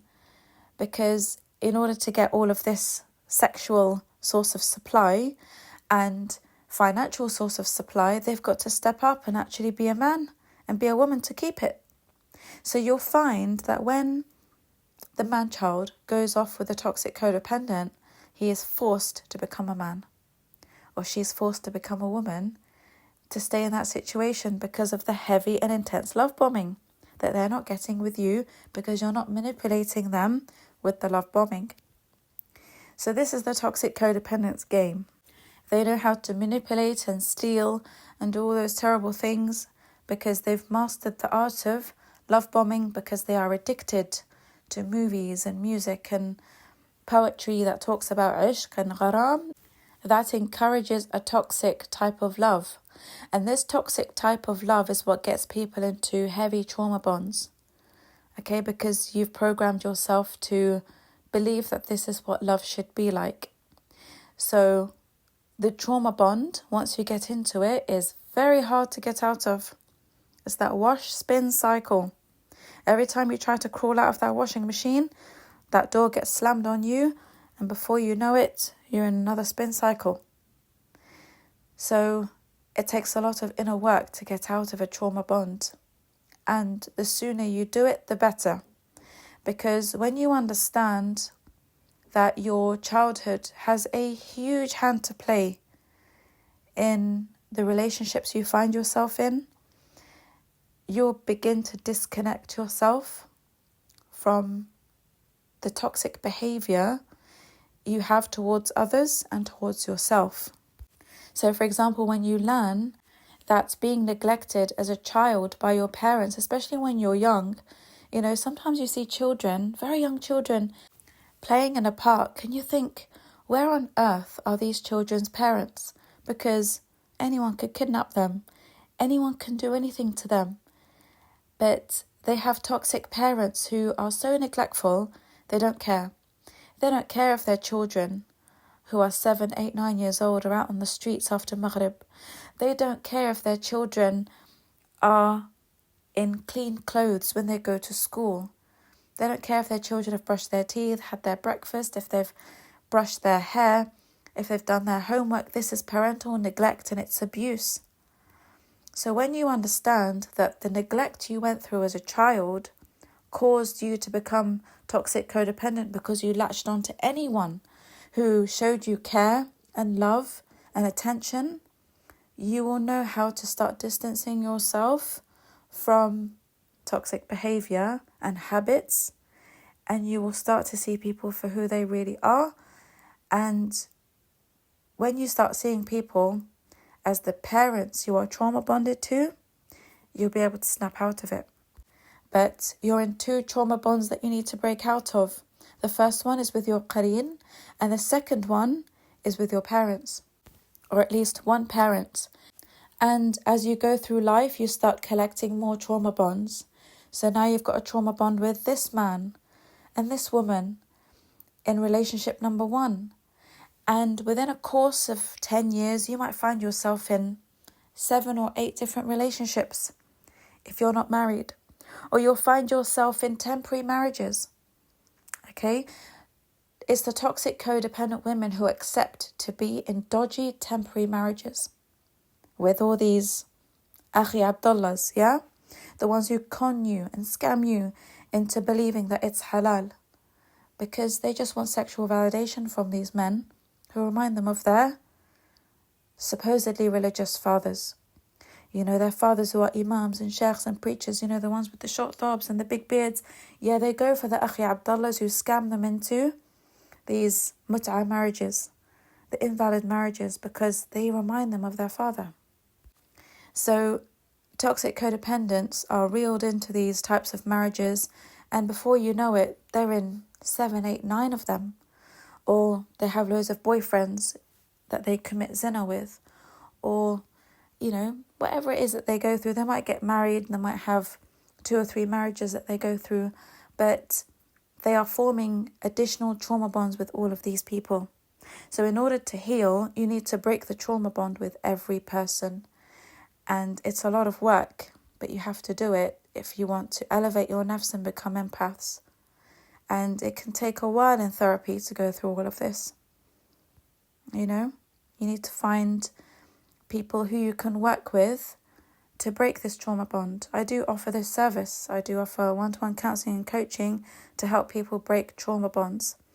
But you have to know that it starts with your trauma bond, with yourself and your qareen, and then your parents, and then other people. So sometimes you find that toxic codependents are the ones who don't want to work on themselves because it's too much hard work. Like narcissists, they run away from the hard work that they have to do on themselves. And I'll tell you this now, toxic codependents are the hardest clients to have because they rarely do the work. I find it easier to have clients who are narcissists who come to me to do the work because it takes a lot for a narcissist to humble themselves and admit that there's something majorly wrong with them and they want to resolve their issues. So when they come to me knowing that they have to do the work. They've already humbled themselves to seek the help, and so they want to make it worth their while and worth their pride and ego. But the toxic codependent will make so many excuses to not do the exercises, and sometimes they don't complete the program because it gets too much for them. So I find it easier to deal with narcissists than toxic codependents. But it's highly rewarding for yourselves when you commit to change, because you can. Okay, there are so many people who have gone through the healing process, but it starts with understanding where your trauma bonds come from and how you can break them. And it starts with your relationship with your qareen. So if you're not ready for therapy yet, I do advise you to go back and listen to podcast number 34 so you can have an idea of the type of work you need to start doing on yourself before you start addressing all the toxic relationships that you are in or have been in your life. Okay? And you need to start learning how to break bad habits and changing what you watch and what you listen to, and also what you read. And, there's a strong reason why scholars say that music is haram. Okay, I'd say the majority of music is haram because there is some music that you can listen to that will actually boost your iman. But for the most part, and let's speak in general, music is haram because of how influential it can be.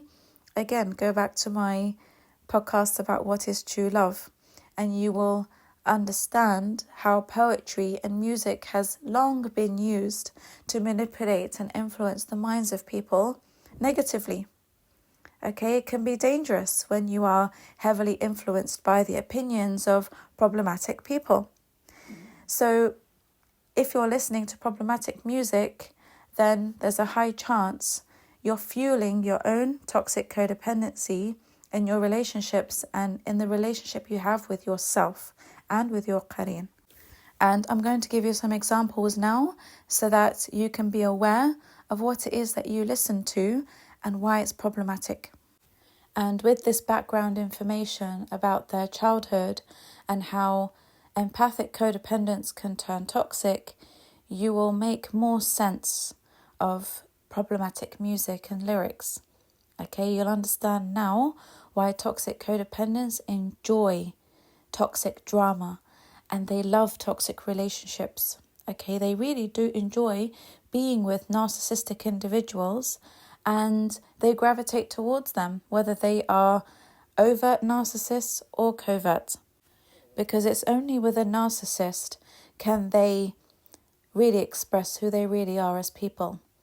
Okay, because they're both toxic. So it's like a dumping ground for both of them, because other people wouldn't understand where all this erratic and strange behaviour comes from. Empaths wouldn't put up with it, and empathic codependents wouldn't put up with it. So they seek out each other to be able to offload. But they can't be with each other for very long, so they can only be with each other temporarily. These relationships rarely last long term. And you can see that with celebrities like Jennifer Lopez and Ben Affleck, because when a narcissist, whether he's a man-child or a malignant, gets with a back burner, they mirror each other in their toxic traits and they reflect on each other how ugly they really are inside, and they don't like it. So the relationship breaks down fairly quickly, and then they have to go and seek either weaker narcissists and toxic codependents, or if they're man children and women children, they can target the empathic codependents.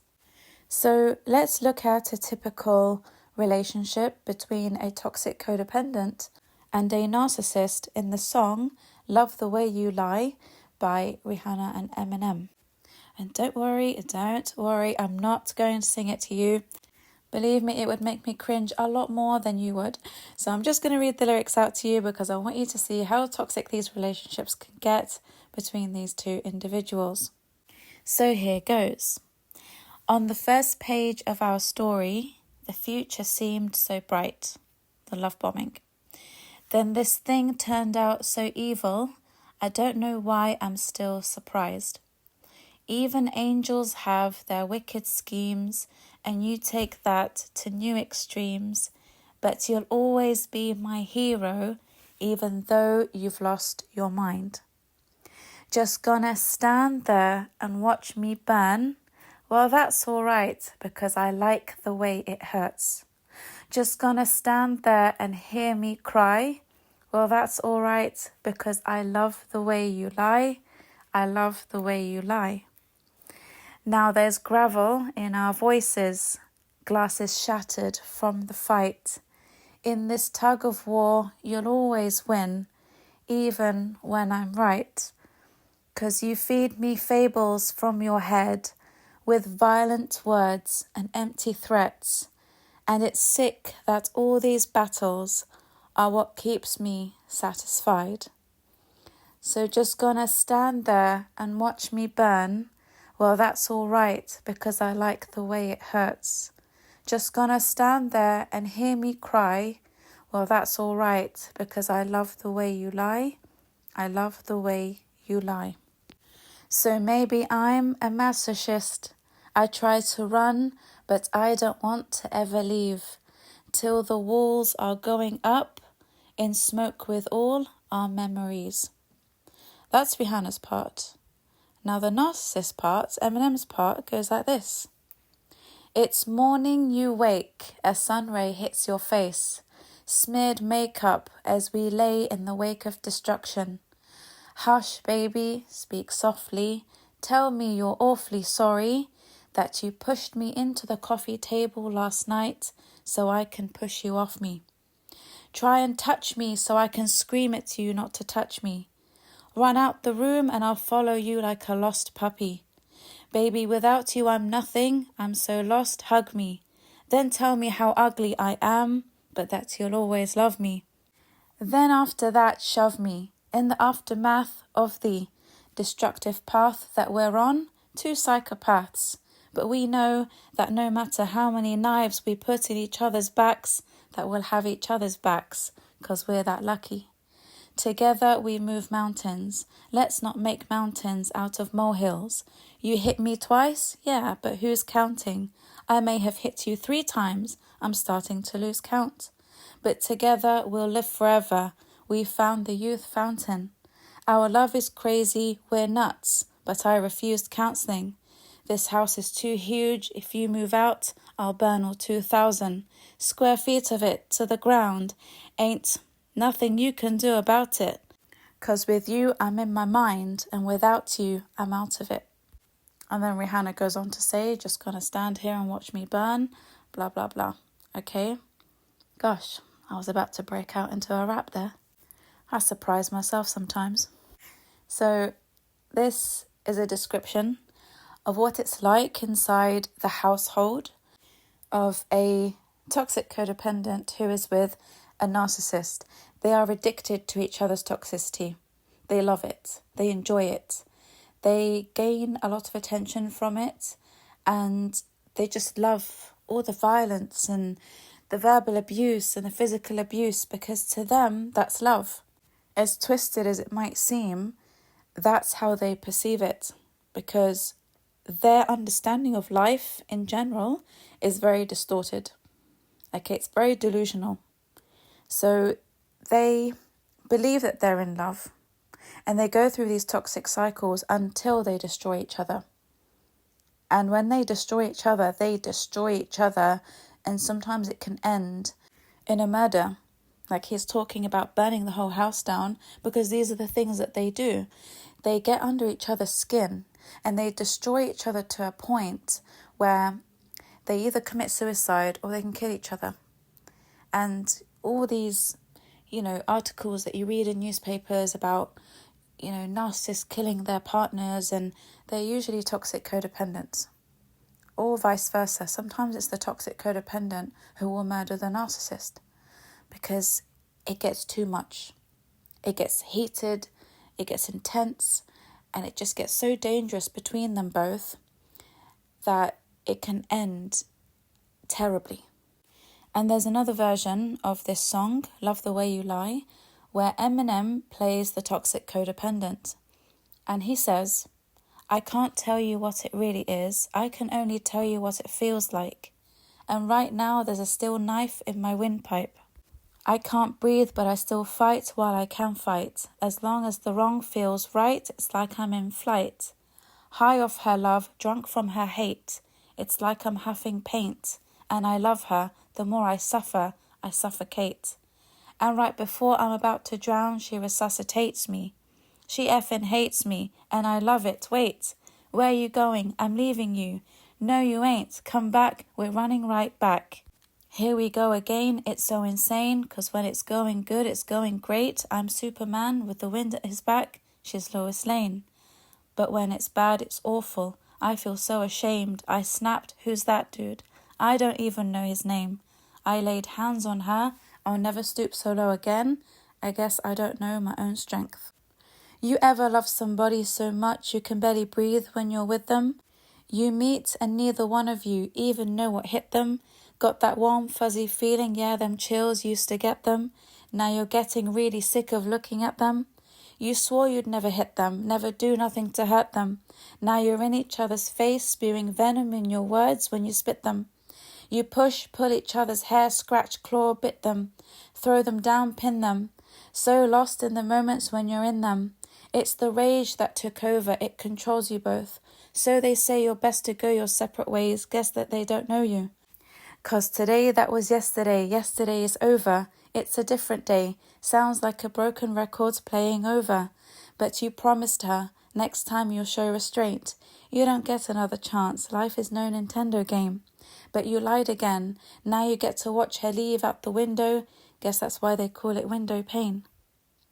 Now I know we said things, did things that we didn't mean, then we fall back into the same pattern, same routine.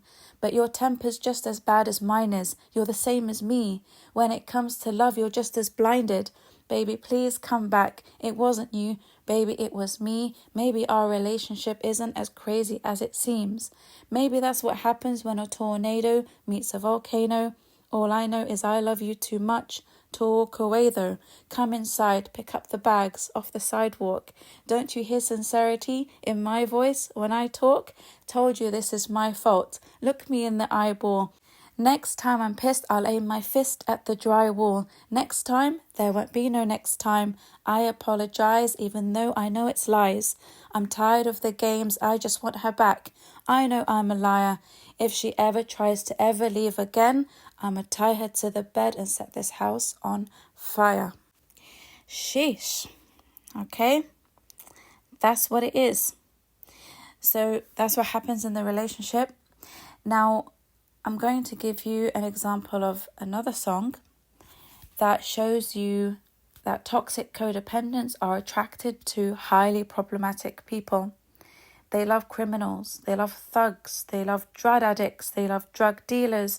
They will go for people who are openly problematic. They will be in relationships with people who show them every red flag from the very beginning, and they'll accept them. So they're not like the empathic codependents who are naive to red flags. These people know what they're getting into. They know they're about to marry an abuser. They know they're about to marry a criminal who has just served 10 years in jail for armed robbery, child molestation, rape, drug dealing, all that kind of stuff. Fraud, yeah, they don't care. If the narcissist whom they like is their type, the bad boy, oh, they love the bad boys. And toxic codependent men love the bad girls, right? They love all of that. They love the tattoos and the muscles and the thuggish attitude of these men. And codependent men are suckers for narcissistic women who treat them like trash. So they will accept people into their lives who are overly problematic, and they will chase these people as well. You just think, what on earth are you doing chasing someone like that? And people will warn them. You know, their family members, their friends, they're like, what are you doing? He's known to be a notorious player in our community. He's known to be a drug dealer. What are you doing? I love him. I like him. I'm in love with him. And people warn them all the time, but they don't want to listen. And they'll warn their brother, their uncle, their son, please don't go for that woman. She's got such a terrible reputation. You know, you can tell she's problematic. You can tell she's toxic. I love her mum. I want to be with her mum. She's the love of my life. No one knows her like I know her. Yeah, he's going to give all those excuses, and people are begging him to not marry her. Begging him. They're on their knees begging him, please, not that daughter-in-law. Please, not that sister-in-law. Please don't make us deal with someone like this. He's like, nope. And he'll fight to the bitter end to marry that woman. Or that woman will fight to the bitter end to marry that narcissist, that thug who's just come out of jail. And her family will be like, you know what? You're on your own. You want to marry this guy? You're on your own. Don't come crawling back to us when it all goes to pot. You can't come back here. We've warned you. We've told you. And of course, it always goes terribly wrong. She gets into a very violent, difficult relationship with him, like the one I've just described to you. So in another song by Britney Spears called Criminal, she describes the mindset of the toxic codependent who is infatuated with the criminal, right? The narcissistic individual who's clearly problematic. And he's the kind of guy a empathic codependent or an empath wouldn't go near, right? So empathic people tend to fall for people who really have a good mask up. The facade is so convincing that they end up falling into that trap of being with a covert narcissist without knowing. But the toxic codependent will see very clearly that this person is malignant or this person is problematic, and they will go for them and chase them and be obsessed with them. So she says in her song, he is a hustler, he's no good at all. He is a loser, he's a bum, bum, bum, bum. I mean, he's such a bum, she had to repeat it 4 times. He lies, he bluffs, he's unreliable. He is a sucker with a gun, gun, gun, gun. I know you told me I should stay away. I know you said he's just a dog astray. He is a bad boy with a tainted heart, and even I know this ain't smart. But mama, I'm in love with a criminal, and this type of love isn't rational, it's physical. Mama, please don't cry, I will be all right. All reason aside, I just can't deny I love the guy. He is a villain by the devil's law. He is a killer just for fun, fun, fun, fun. That man's a snitch and unpredictable. He's got no conscience. He got none, none, none, none. All I know, should have let go, but no. 'Cause he's a bad boy with a tainted heart, and even I know this ain't smart. And he's got my name tattooed on his arm, his lucky charm. So I guess it's okay that he's with me. And I hear people talk, trying to make remarks and keep us apart. But I don't even hear, I don't care. 'Cause mama, I'm in love with a criminal, and this type of love isn't rational, it's physical. Mama, please don't cry, I will be all right. All reason aside, I just can't deny I love the guy. So again, she's saying like a lot of people want to help these people get out of toxic relationships, but they don't want to. They're very happy where they are. And they enjoy running around telling people, he bit me, he hit me, he punched me, he raped me, he shot me, he strangled me, he threatened to slit my throat with his knife, he threatened to feed me to his dog.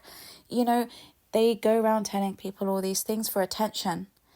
And people jump in to try and help them, but they don't want to be helped. And they'll call the police. Oh, these people love calling the police. Every 5 minutes, the police are at their door.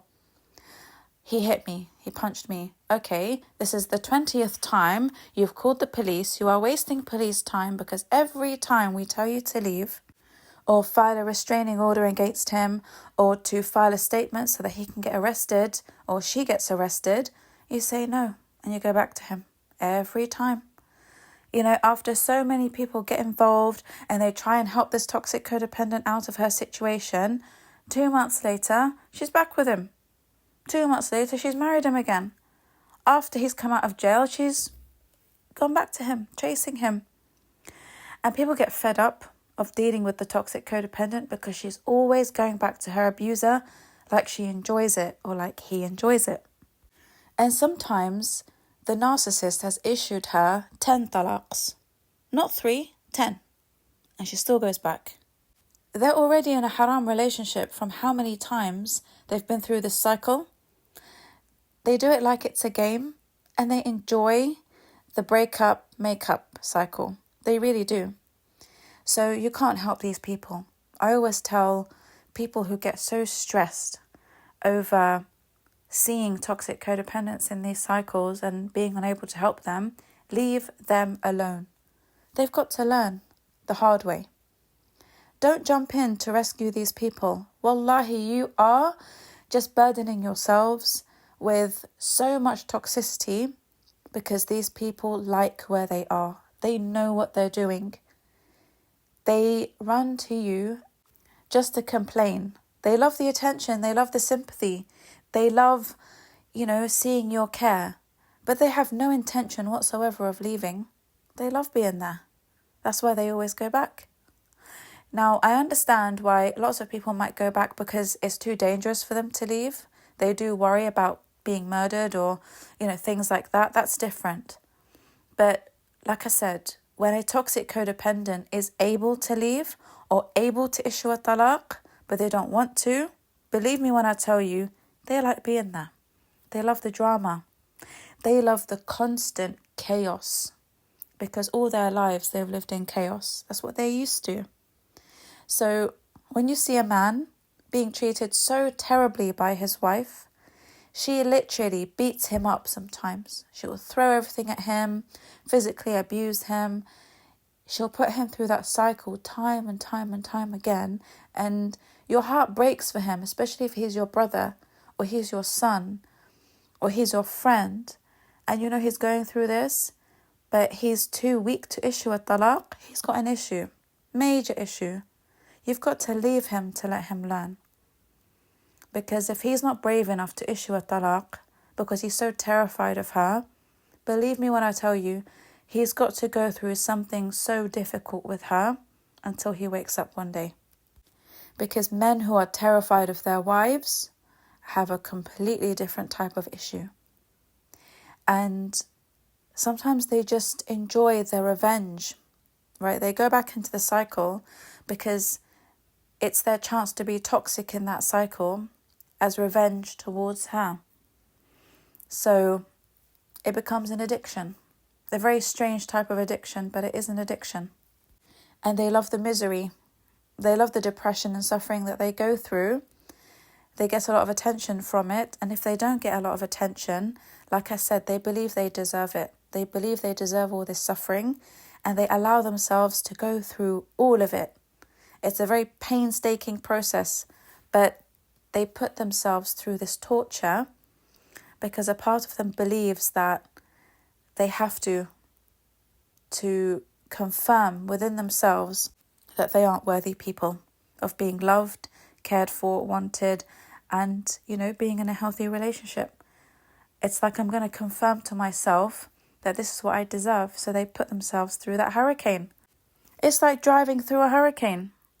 Only a madman would do that. But that's what happens when you rush back into a toxic relationship, when you have a way out. You have a way out. You want to drive into the hurricane? Are you mad? But unfortunately, that's the mental state of a lot of people. And sometimes toxic codependents are addicted to the sexual aspect of these toxic relationships. So if they like the bad boy or the bad girl, they get their sexual validations from these people, or they use sex to keep and please the narcissist. Okay, because they're up for anything. They will do anything, haram, halal, they are up for it.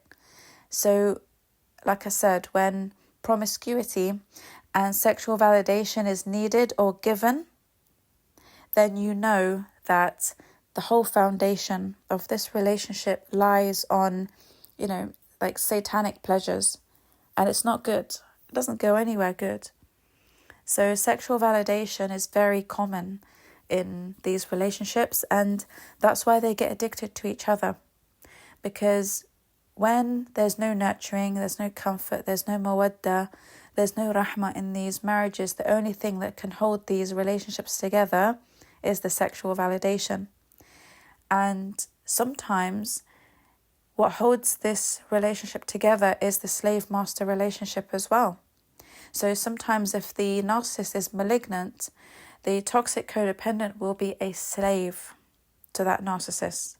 And when I say slave, I mean to the max. And that's the only reason why some of these relationships can work out long term between the malignant narcissist and the toxic codependent, because he turns her or him into a slave. However, if the toxic codependent is with a man-child or woman-child, these relationships are short-lived, and they're mainly based on sexual validation, fun, and, that temporary high from love bombing. They can't sustain a relationship long-term because both of them are weak. Both of them reflect each other's issues, whereas the malignant narcissist is more powerful than the toxic codependent. Okay, because he or she is still codependent. They're not fully narcissistic with a full NPD disorder. So that's the only way it can work long term, and that's why so many people have narcissistic fathers and toxic codependent mothers, and they stay with each other 20, 30, 40 years, sometimes even longer. But you will rarely find parents stay together if one is a man-child or a woman-child and the other is a toxic codependent. It falls apart very quickly. So if a toxic codependent woman doesn't want to lose the man-child, what she will do to make this relationship a long-term one is go out of her way to have children, even if she deceives him into doing it. So if he has asked her to be on the pill, take birth control and all of that, and it's because he's not ready to have children yet, she will agree to it, but behind the scenes, she will do her best to get pregnant, because toxic codependents also try their best to trap man children and women children in relationships because they're so desperate to not be alone. So they believe that if they trap people with children, then it will be very difficult for someone to leave them. Okay, they will know how to play the guilt trip very well on man children especially, because they will have more empathy than other types of narcissists. So they don't care if the relationship is toxic, and they don't care if they're going to be bringing innocent children into this home that is very turbulent, because they're only thinking about what they're going to gain. They're only thinking about what benefits them.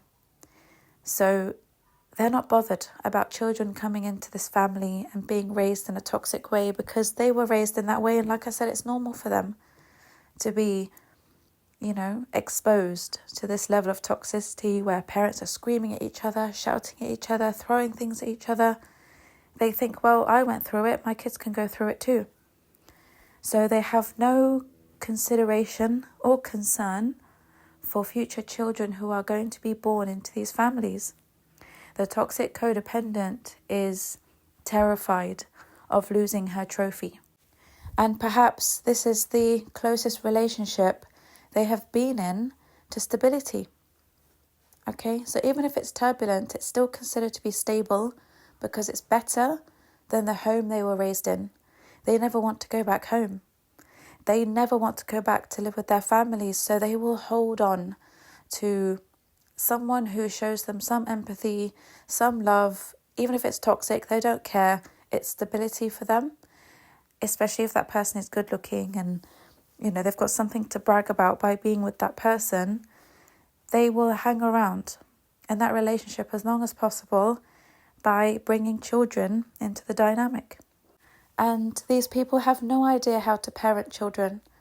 They don't know how to be responsible. They don't know how to be loving, caring and nurturing because they were never taught to be that way. So all they know is how to be toxic and extremely immature, extremely manipulative. So they grow up being parents who manipulate and gaslight their children to the moon and back. And like I said before, this can be done with religion, this can be done with emotional manipulation, guilt trips and so on and so forth. And they just create another generation of people with so many mental health problems and traumas. And the cycle is never ending until we wake up and put an end to it. Until we wake up and actually heal from our traumas and problems and decide to do things differently and operate from a healthier mindset. And this can only start with awareness, okay, which is the whole purpose of these podcasts that I record. Now, if it doesn't work for a toxic codependent and the narcissist whom they're with does end up walking away and leaving them as a single parent, especially if the toxic codependent is a woman, she will go through a very deep trauma because of it. And this is where a very deep hate for men will be fueled. Okay, it will grow from here because she's now stuck in a very difficult situation where she's got 4 or 5 kids whom she has to look after by herself. He's abandoned her. Maybe he's not paying for them either. And she has to be on her own. And it's her worst nightmare because not only does she not have a husband to help her out, but she's also dealing with 4 problematic children who have been raised to be toxic. Okay, because they've copied their parents. So they will be difficult, rebellious children, and she will have very deep mental health problems from the stress of dealing with this, especially if her parents are not supportive and she doesn't have supportive siblings and friends because everyone is sick to death of her dramas and issues. So in these situations, you'll find that toxic codependent mothers in particular will get remarried quite often, and their children have to watch this. So during their lifetime, they might see their mother married to 4 or 5 different men because she's so desperate to get married and not be alone. And it just causes her children to wait for the first opportunity that they can get to get away from her. And that's usually around the time of college, when they can leave home. So they see their mother go through toxic relationship after toxic relationship with different narcissistic men, and it just fuels this hate towards their mother because she keeps putting them through, toxic cycles with a stepfather as well, or multiple stepfathers who are just not suitable to parent them or be around them. They might be pedophiles. They could be men who groom them. They could be men who physically abuse them because they're narcissistic. So this is a serious trauma that many toxic codependent mothers put their children through because they can't be alone. And unfortunately, if they don't find that narcissistic man, they will take out all their anger, resentment and bitterness on their children. So life with a single mother who's a toxic codependent is a piece of hell on earth because it's very likely she will become narcissistic in the process. She might even become suicidal. She might tell you all the time that she wants to kill herself, that she hates being here, that she hates men, that she hates people, that she hates life, that she hates this and that. And it's constantly being thrown at the children. She's constantly telling them how much she hates their dad, how much she wishes she never had them. And she hates herself for what she had to do to keep the narcissist because it backfired on her. So now she's stuck with multiple children because she tried to trap a narcissist into a marriage with them and it didn't work. So she's going to be angry all the time. She's going to beat herself up over her decisions all the time. This is what causes her to be an abusive mother and what causes her to be an emotionally unavailable mother as well. So I will record a separate podcast, inshallah, about this type of mother another time. But it's a serious issue that many people are facing. because toxic codependency is very common in our societies. So more people than you know have toxic codependent mothers or toxic codependent fathers. And you might ask, if toxic codependents marry each other, they can do, but they don't get their needs met because, like I said, they gravitate towards people who remind them of their malignant narcissistic parents. So even if they're not malignant, they will be narcissistic to some degree. So they will gravitate more towards narcissistic individuals who actually have NPD rather than people who are codependent like them, because codependents can't get their needs met from each other. So that's the reason why codependents prefer to be with highly narcissistic people rather than their own kind. So another example of a song that describes toxic codependents who go for the wrong people and they know that they're the wrong people, but they are addicted to chaos and toxicity, is When the Wrong One Loves You Right by Celine Dion. So this is how it goes. I don't care what they think, how they feel, or what they say. You're everything I never knew, I always wanted. I've been warned so many times, they tell me I've ignored the signs. But nobody knows you like I do, the only one for me is you.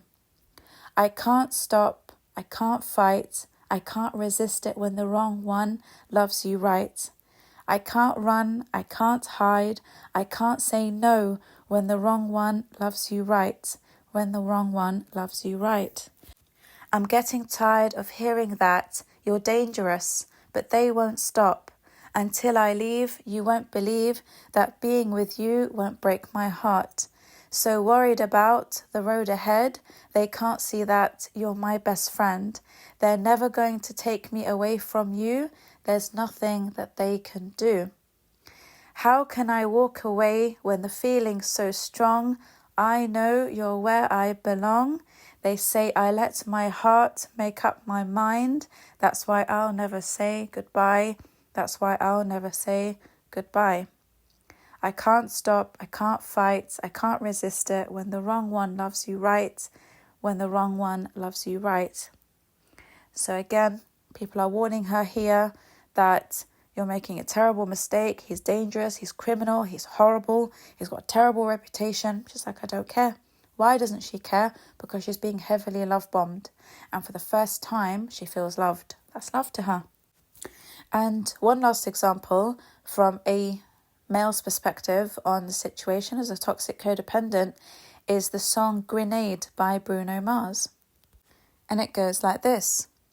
Easy come, easy go, that's just how you live. Oh, take it all, but you never give. Should have known you were trouble from the first kiss. Had your eyes wide open. Why were they open? I gave you all I had and you tossed it in the trash. You tossed it in the trash, yes you did. To give me all your love is all I ever asked. 'Cause what you don't understand is I'd catch a grenade for you. Throw my hand on a blade for you. I'd jump in front of a train for you. You know I'd do anything for you. Oh, I would go through all this pain. I'd take a bullet straight through my brain. Yes, I would die for you, baby, but you won't do the same. Black, black, black and blue beats me till I'm numb. Tell the devil I said hey when you get back to where you're from. Mad woman, bad woman, that's just what you are. Yeah, you'll smile in my face, then rip the brakes out my car. I gave you all I had and you tossed it in the trash. You tossed it in the trash, yes you did. To give me all your love is all I ever ask. 'Cause what you don't understand is I'd catch a grenade for you. Throw my hand on a blade for you. I'd jump in front of a train for you. You know I'd do anything for you. If my body was on fire, oh, you'd watch me burn down in flames. You said you love me. You're a liar, 'cause you never, ever, ever did, baby. But darling, I'd still catch a grenade for you. throw my hand on a blade for you. I'd jump in front of a train for you. I'd do anything for you. So here he is clearly explaining what life is like with a narcissistic woman. And she puts him through physical abuse, verbal abuse. He knows she's the daughter of Iblis. He doesn't care. He enjoys it. He keeps going back for more rounds. He keeps going back for more drama. Oh, they love their drama. They will beg these women to take them back. They're very unhinged. When they get discarded by these narcissists, they beg and they plead and they scream and they're crying outside these women's doors and they're having meltdowns, obsessive behaviour. They're the type who will call them 50 times. If a woman gets discarded as well by a narcissist, she's toxic codependent, she will keep calling and calling and calling and calling until he picks up. She'll go to his house. She will sit outside his door. She will do very erratic things. I remember I knew someone at university who was a toxic codependent, and she would do the most crazy things for attention. She would be in a man's car and he would be driving and she would just jump out of a moving car. She would pretend to take an overdose to make him panic. It was crazy. So I've seen it firsthand how these people behave. And wallahi, I say this out of love, that you really need to get help before you get sectioned for this behaviour, because it's not normal. And you can identify toxic codependents online by their behaviour with narcissistic individuals. So they are the people who always fuel the ego of narcissists. So you'll see loads of women commenting under posts of narc men who are posting their videos and selfies of themselves, and they look clearly problematic. They look like thugs. They look like players. It's gross. But it's the toxic codependent women who are fueling their ego in their comment section, right? Oh, you're so amazing. You look so amazing. You look this, you look that. And, they enable and encourage narcissistic individuals to continue posting selfies and continue posting videos and topless videos and gym videos and all of that, because they're getting fueled by the compliments and the validation of toxic codependents. And the same goes for narcissistic women. If you look at the comment section of women who love to post themselves, they're promiscuous, they're half naked in their pictures, they're constantly posting selfies. It's the toxic codependent men and the narcissistic men who praise them so much and encourage them to keep posting, right? They're lapping all this attention up, and it causes them to, escalate in what they post, and it gets worse and more toxic and more sexual and more, more strange and delusional. They use filters that completely distort how they look.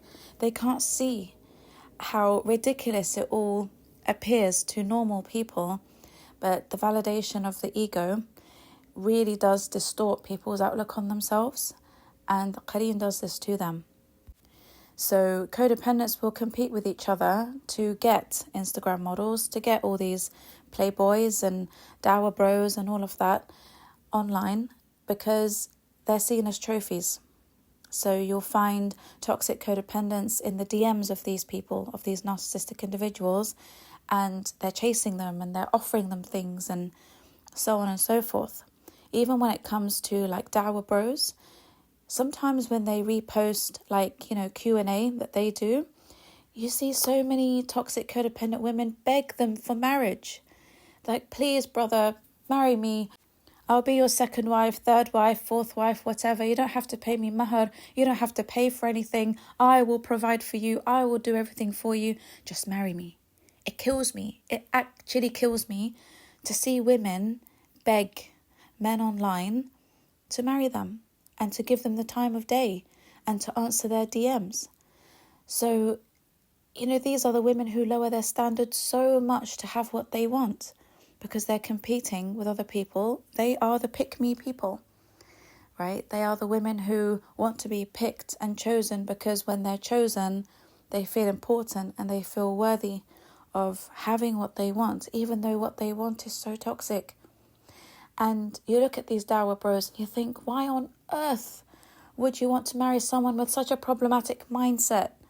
Someone with such a backwards mindset, someone who's clearly misogynistic, or, he's not good with women, he's not kind to women in his dawah, he's just, got mummy issues and everything, but women will beg them for marriage. And these toxic codependents will fuel their misogyny, they will fuel their, problematic attitudes towards Islam, towards marriage, towards life, towards polygamy. And these are the men who take secret second wives behind people's backs. But they can only do this because they have the acceptance and the permission of toxic codependents. So they feel like they can get away with it because there are always going to be women who will accept this behaviour. And there will always be men who will accept women who are desperate for attention. And people who are desperate for attention and compliments on their looks, compliments on the things they buy and what they have, they are severely codependent because they rely on other people's validation to feel better about themselves. They have to post everything about their life to feel validated by narcissistic individuals. They don't want it from good people. They want it from toxic individuals, and they will fight for those people and they will compete for those people. That's why toxic codependent women are so miserable, because they are competing with narcissistic women as well. And that's why they have this envy and jealousy towards women who are better looking than them, because it's a general thing, a general rule, that narcissistic men prefer to marry better looking women. So toxic codependents will go out of their way to do surgeries and, do whatever it takes to win narcissistic men and have them in their lives. And like I said before, they will use promiscuity as well, and they will seek sexual validation if that's going to fast track their way into the life of a narcissist, because they're giving narcissists free fuel. Okay, free sex is great for any non-practicing narcissist or a narcissist who doesn't fear Allah. Even if he appears practicing, believe me when I tell you, there are plenty of narcissistic individuals who come online, they give dawah, they pretend to be pious and everything, but they're committing zina with so many women behind the scenes because they fall into the temptation of taking the opportunity of having free sex whenever they can. Toxic codependent women throw themselves at these men, and they make life so easy for these men when it comes to marriage, secret marriages, temporary marriages, dodgy, invalid, relationships. They will make life as easy as possible for these men, so these men marry them. And even if it's not marriage, they will get into toxic haram relationships with them. And a lot of these men are tempted. They can't resist when they get an opportunity of, having free sex. So toxic codependents are very dangerous for narcissistic men who are trying to be practicing. And that's why fame can get you in a lot of trouble sometimes. The more famous you are online, the more you post yourself, the more you will attract lots of toxic codependents who will test you with, zina, test you with haram relationships and so many things, right? So you've got to keep away from toxic individuals until they learn that they need to heal themselves. Because toxic codependency is a big reason why zina is so common now in our societies, because of a desperate need for validation. Okay? So it's become rife among us, and it's become a bigger struggle than it's ever been because of dating apps and marriage apps where narcissists can easily find toxic codependents who are desperate for marriage. They're desperate for a relationship. They're desperate for love. They don't want to be alone. So the majority of people you'll find online will be toxic codependents and narcissists. That's why when you go on marriage apps, you feel nauseated at the options you have, because the majority of people will be toxic and the majority of people are looking for rebounds, and they're just dying to get into a relationship with anyone. It doesn't matter how toxic that person is. They just want to be in a relationship. So you've got to be careful, because even if you're trying your best to do good work online, if you are in a toxic environment, you will slowly start to notice how, for example, some people who give dawah, they start posting gym selfies. What's that got to do with the dawah you're giving? You now see dawah bros topless. And, they're showing their workouts and they're showing their tight shorts and they're showing, things that are inappropriate. And women too, you see them slipping into a dark place. They would have started off doing something good, and then slowly their toxic codependency kind of, manifests in strange behaviour that doesn't coincide with the work they do. So be very careful online. It's very easy for the shaitan to manipulate people, especially if you do good work. The shaitan will always try to corrupt you and take you away from good intentions and all of that. So if you have toxic codependent friends and family members, distance yourself as much as possible, because they can fuel the narcissistic traits within you, whether that's in reactive abuse, whether that's in your ego. If they fuel your ego and you start feeling the need to post a lot more about yourself and all of that, just distance yourself from anyone who is clearly problematic. People who love drama, people who love problems, people who love issues, people who love to complain but don't want to do anything about their situation. They don't do any work to fix their problems. They don't do anything to have a better life. They're happy where they are. Those people, avoid them, because you are going to get dragged into the same swamp as them. And I know some of them are people who are dear to you. Just make dua for them. Okay, make dua that Allah opens their eyes and they get the help they need, and that inshallah Allah guides them. Okay, that's all you can do. Just make loads of dua for these people, for them to change and improve and see their bad ways so that they can, start working on themselves. Because it's a huge blessing to not be toxic. So if you're not a toxic person, always say alhamdulillah for that. Because this is something that's considered to be a huge rizq. It's a big gift if you have the ability to work on yourself. So wish well for others and pray that everyone heals from their problems so that they all have a chance to live a better life and not have to carry their traumas until, the end of their life. Because that's a very painful journey to go through. And as Muslim believers, it's important to have compassion for everyone and not judge people, because when you know the root cause for them being the way they are, you won't hate them as much as you do or resent them as much as you do. Everything stems from somewhere, and when you know what these people have been through, you'll feel more compassion than hate, and it'll be easier for you, inshallah, to pray for them. And I know this can be really hard to do, especially when they use religion to manipulate people and manipulate narcissists who also have the religious facade. Yeah, you'll see this a lot in parents and mother-in-laws and father-in-laws.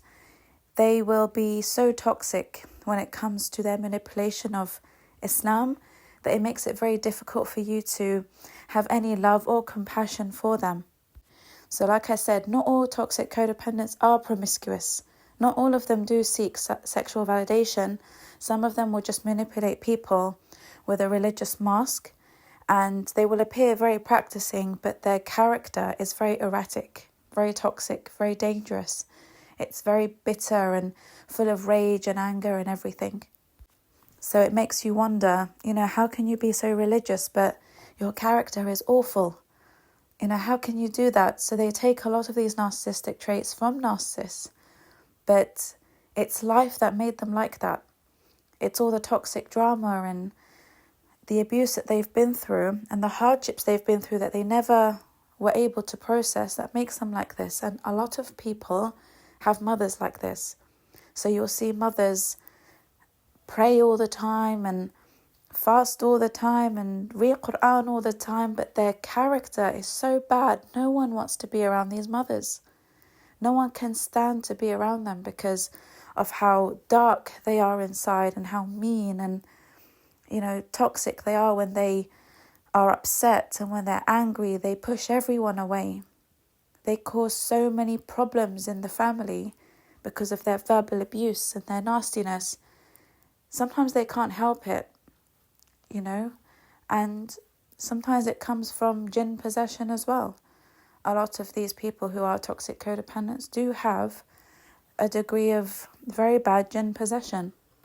So like I said, just distance yourself and pray for them, and pray that inshallah, they get better.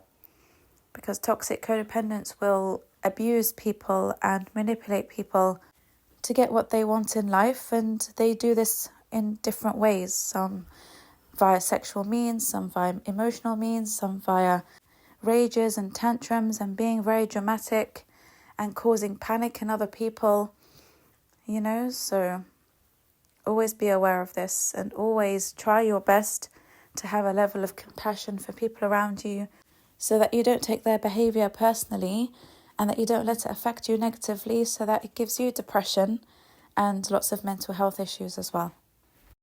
I'm giving you third-party perspective on all of this behaviour that you might see as normal, but it's not normal.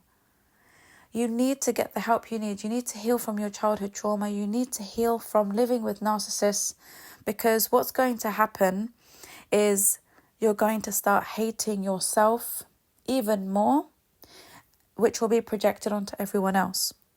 And the more cycles you go through with people, the more you're going to start hating men if you're a woman, and the more you'll start hating women if you're a man. And this can fuel homosexuality. Okay? So I've seen a lot of women who go through these toxic cycles with male narcissists, and now they hate men.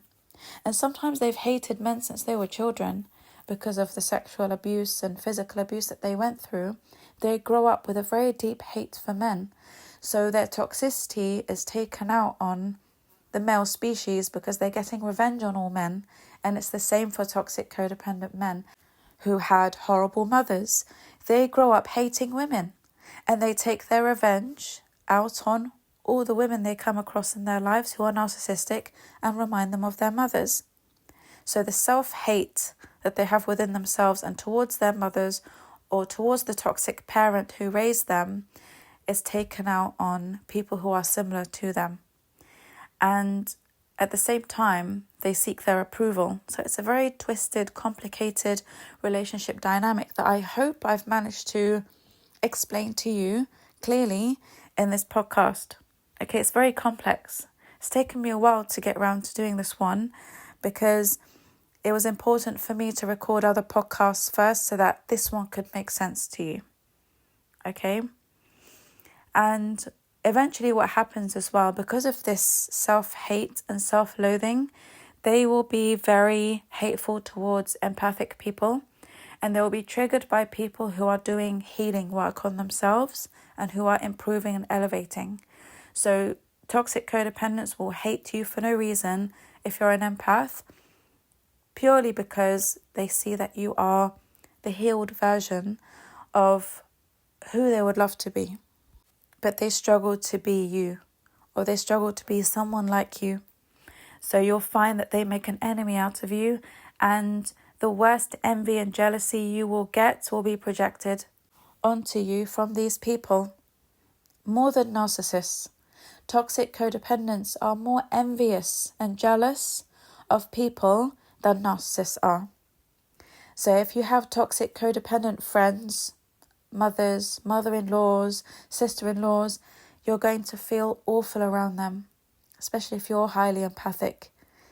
They hate people like you because they've lost hope in change. And I always tell people, narcissists can change, toxic codependents can change, psychopaths can change. It's not the end of the road for you, right? There is hope. You just need to be around the right people who can guide you towards that change. Because as long as you are in the environment of narcissistic people, you'll never change. As long as you're in the environment of toxic people, there is no way they're going to let you elevate your nafs. Because all your qareens are working together, all your jinn devils are working overtime to keep you together in the same swamp. So you need to seek that help. You really need to get out of that swamp by changing your environment as the first step. And when you change your environment, you can breathe. and you can start seeing things clearly. Because as long as you're with these people, you'll never see things clearly. You'll always be blinded by your inner demons who want you there. They want to keep you there. So I'm explaining all this to you, and I'm describing this bad behavior for you to see for yourselves that, there is a way out. There is a way out, because this isn't a way to live. You're wasting your youth. You're wasting your life by being these toxic people. And instead of envying people and being jealous of others and what they have in their healing journey and their empathy, you can become those healed, wonderful, empathic people. It's not impossible. You can do it. It just requires a lot of work.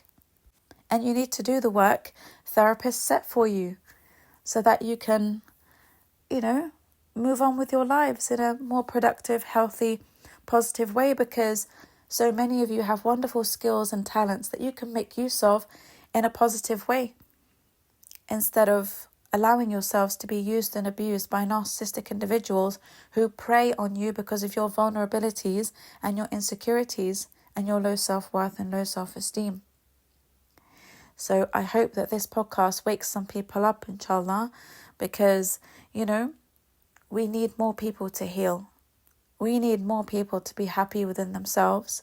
There's too much hate in our communities. There's too much envy and jealousy and bitterness and anger towards each other, because so many people don't understand how much their traumas from childhood affect them so badly in adulthood, and how their traumas manifest as bad behaviour in adulthood, and this bad behaviour will ruin your life. This disorder that you have will cause you to self-destruct and create so many trauma bonds that will be very difficult to get yourself out of. The more trauma bonds you create, the harder your life is going to be, because you now have a story with all of these people and traumas to unpack from every relationship you get yourself into. So it's very important that you get therapy and healing, because I promise you can change. I promise you can become the best empaths if you work on yourselves.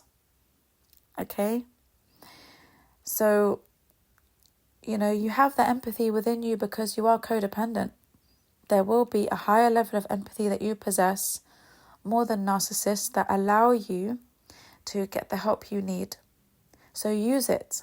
Allah subhanahu wa ta'ala has preserved it within you, because there is goodness within you. There's goodness within everybody. But the toxic codependent will have more empathy than someone with narcissistic personality disorder. And Allah has protected that for you so you can get the help. Use that as a seed to grow the empathy within you and heal. Because if you continue hating yourself, you're going to end up in an even darker place as you get older. You're going to develop full-on MPD, and it's very difficult to come back from that in your 50s, 60s and 70s. There'll be too much trauma to face, and many people at that age, they shut it down. They can't face everything that they've been through for the last 50 years. It gets harder to face your traumas and go to therapy and reflect on everything that's happened to you in your life the older you get. So if you're young, nip it in the bud and go for that therapy now. You need to overcome your fear of being alone, because toxic codependents can never be alone. They are always in a relationship. Narcissists are always in a relationship, because you just can't. You have this fear of having no self-worth if you don't have someone. Your self-esteem is always attached to other people. Again, that's what makes you codependent. You rely on other people for your self-worth and all of that. You've got to learn how to cultivate and grow your own self-worth within yourself, with the foundation of having a very strong connection with Allah subhanahu wa ta'ala and who you are as a person and your God-given gifts. Okay? If you don't do that, you'll always rely on other people for validation and support and worth. And if you don't find people to give that to you, you're going to break down. You will have terrible meltdowns and you'll go through depression and sometimes suicidal thoughts. Some people have committed suicide because they haven't found the right supply to rely on for that validation when they needed it. It's not always easy jumping into a relationship. And that's why toxic codependents have their backups as well. They also have their back burners, like narcissists. So don't allow yourself to get into such a dark place where you end up hating everything about yourself, including the religion you were raised with. Just because your parents weren't practicing or they didn't teach you Islam in the right way, in a loving way, doesn't mean that Islam is to be blamed for all of your problems. Don't hate Allah. And don't hate pious people. Don't hate empathic people. These are people who have done a lot of work on themselves to get to where they are. They've had to go through many hardships and trials and tests to prove their love to Allah subhanahu wa ta'ala, and you can do that too. Toxic codependents resent Allah subhanahu wa ta'ala so much because they've grown up being told that if you do not obey your parents who are toxic, you're going to hell. If you don't do this, you're going to get punished. If you don't do this, Allah's never going to have mercy on you and He's going to do this to you. They grew up believing that Allah is tyrannical, when that's not the case. Okay? So you'll find that many toxic codependents resent religious people, pious people. Religion and religious people trigger them so much. That's why a lot of them are liberal. And if they are presenting themselves as being practicing, their character often contradicts their level of being practicing. It's almost like they're forced to be practicing. Okay? So it's very important for you to fix this relationship with Allah subhanahu wa ta'ala if you want to heal. You have to change the way you look at Allah and the way you were raised. So many people do not raise their children with the correct understanding of Islam, and this is seriously crippling for many people. If you want more details about this, please listen to podcast number 39. It's called A Problematic Islamic Upbringing Creates Generations of Muslim Narcissists and Codependents. It's important for you to seek knowledge about your disorder and the way you were raised and why you are the way you are, so that you can heal and join other people who are working on themselves and, living healthier lives away from these toxic environments. Because now you have a support system. If you continue the way you are, you won't find yourself with one. People will get tired and fed up of trying to save you from terrible mistakes until you are abandoned by everyone, and this will increase your abandonment issues. Because when you really do need the help, you won't find anyone there for you. Because people find it very difficult to continuously listen to your dramas and problems that you yourself don't want to solve, that you yourself keep running back to. People don't want to hear it. They have to get on with their lives. People are more than happy to help you and listen to you when they see that you are actively, taking action to help yourself. But if you're not helping yourself, you're going to lose the people around you, and this can be very detrimental to your well-being. And you'll forever hate people who have what you want. Okay, if you want to appear as a high-value person, if you want your dignity back, your self-esteem back, your self-respect back, you're going to have to work for it. It's not going to come to you on a golden plate. Everyone in this life has to work so hard to elevate their nafs, because that's what jihad and nafs is. That's what it is. This is our challenge in life. It's our mission in life to overcome our inner demons. If we can overcome them, we can elevate. If we can't be bothered, you're going to stay in that swamp. And you'll only have yourself to blame, and you'll find no one there to help you. You will have many enemies in your life if you continue your ways as a toxic codependent, because you're going to be hurting a lot of people as well. You'll have a lot of people making dua against you because of the destruction you cause in people's lives. Toxic codependents, they do run after married men, and they do ruin families.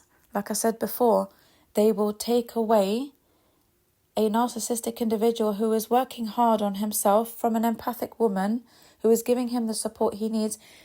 The toxic codependent interferes and meddles with this relationship and causes a divorce because she wants what the empath has, but she has to obtain it in a haram way, in a seductive way, in a sexual way, whereas the empath, she hasn't done that.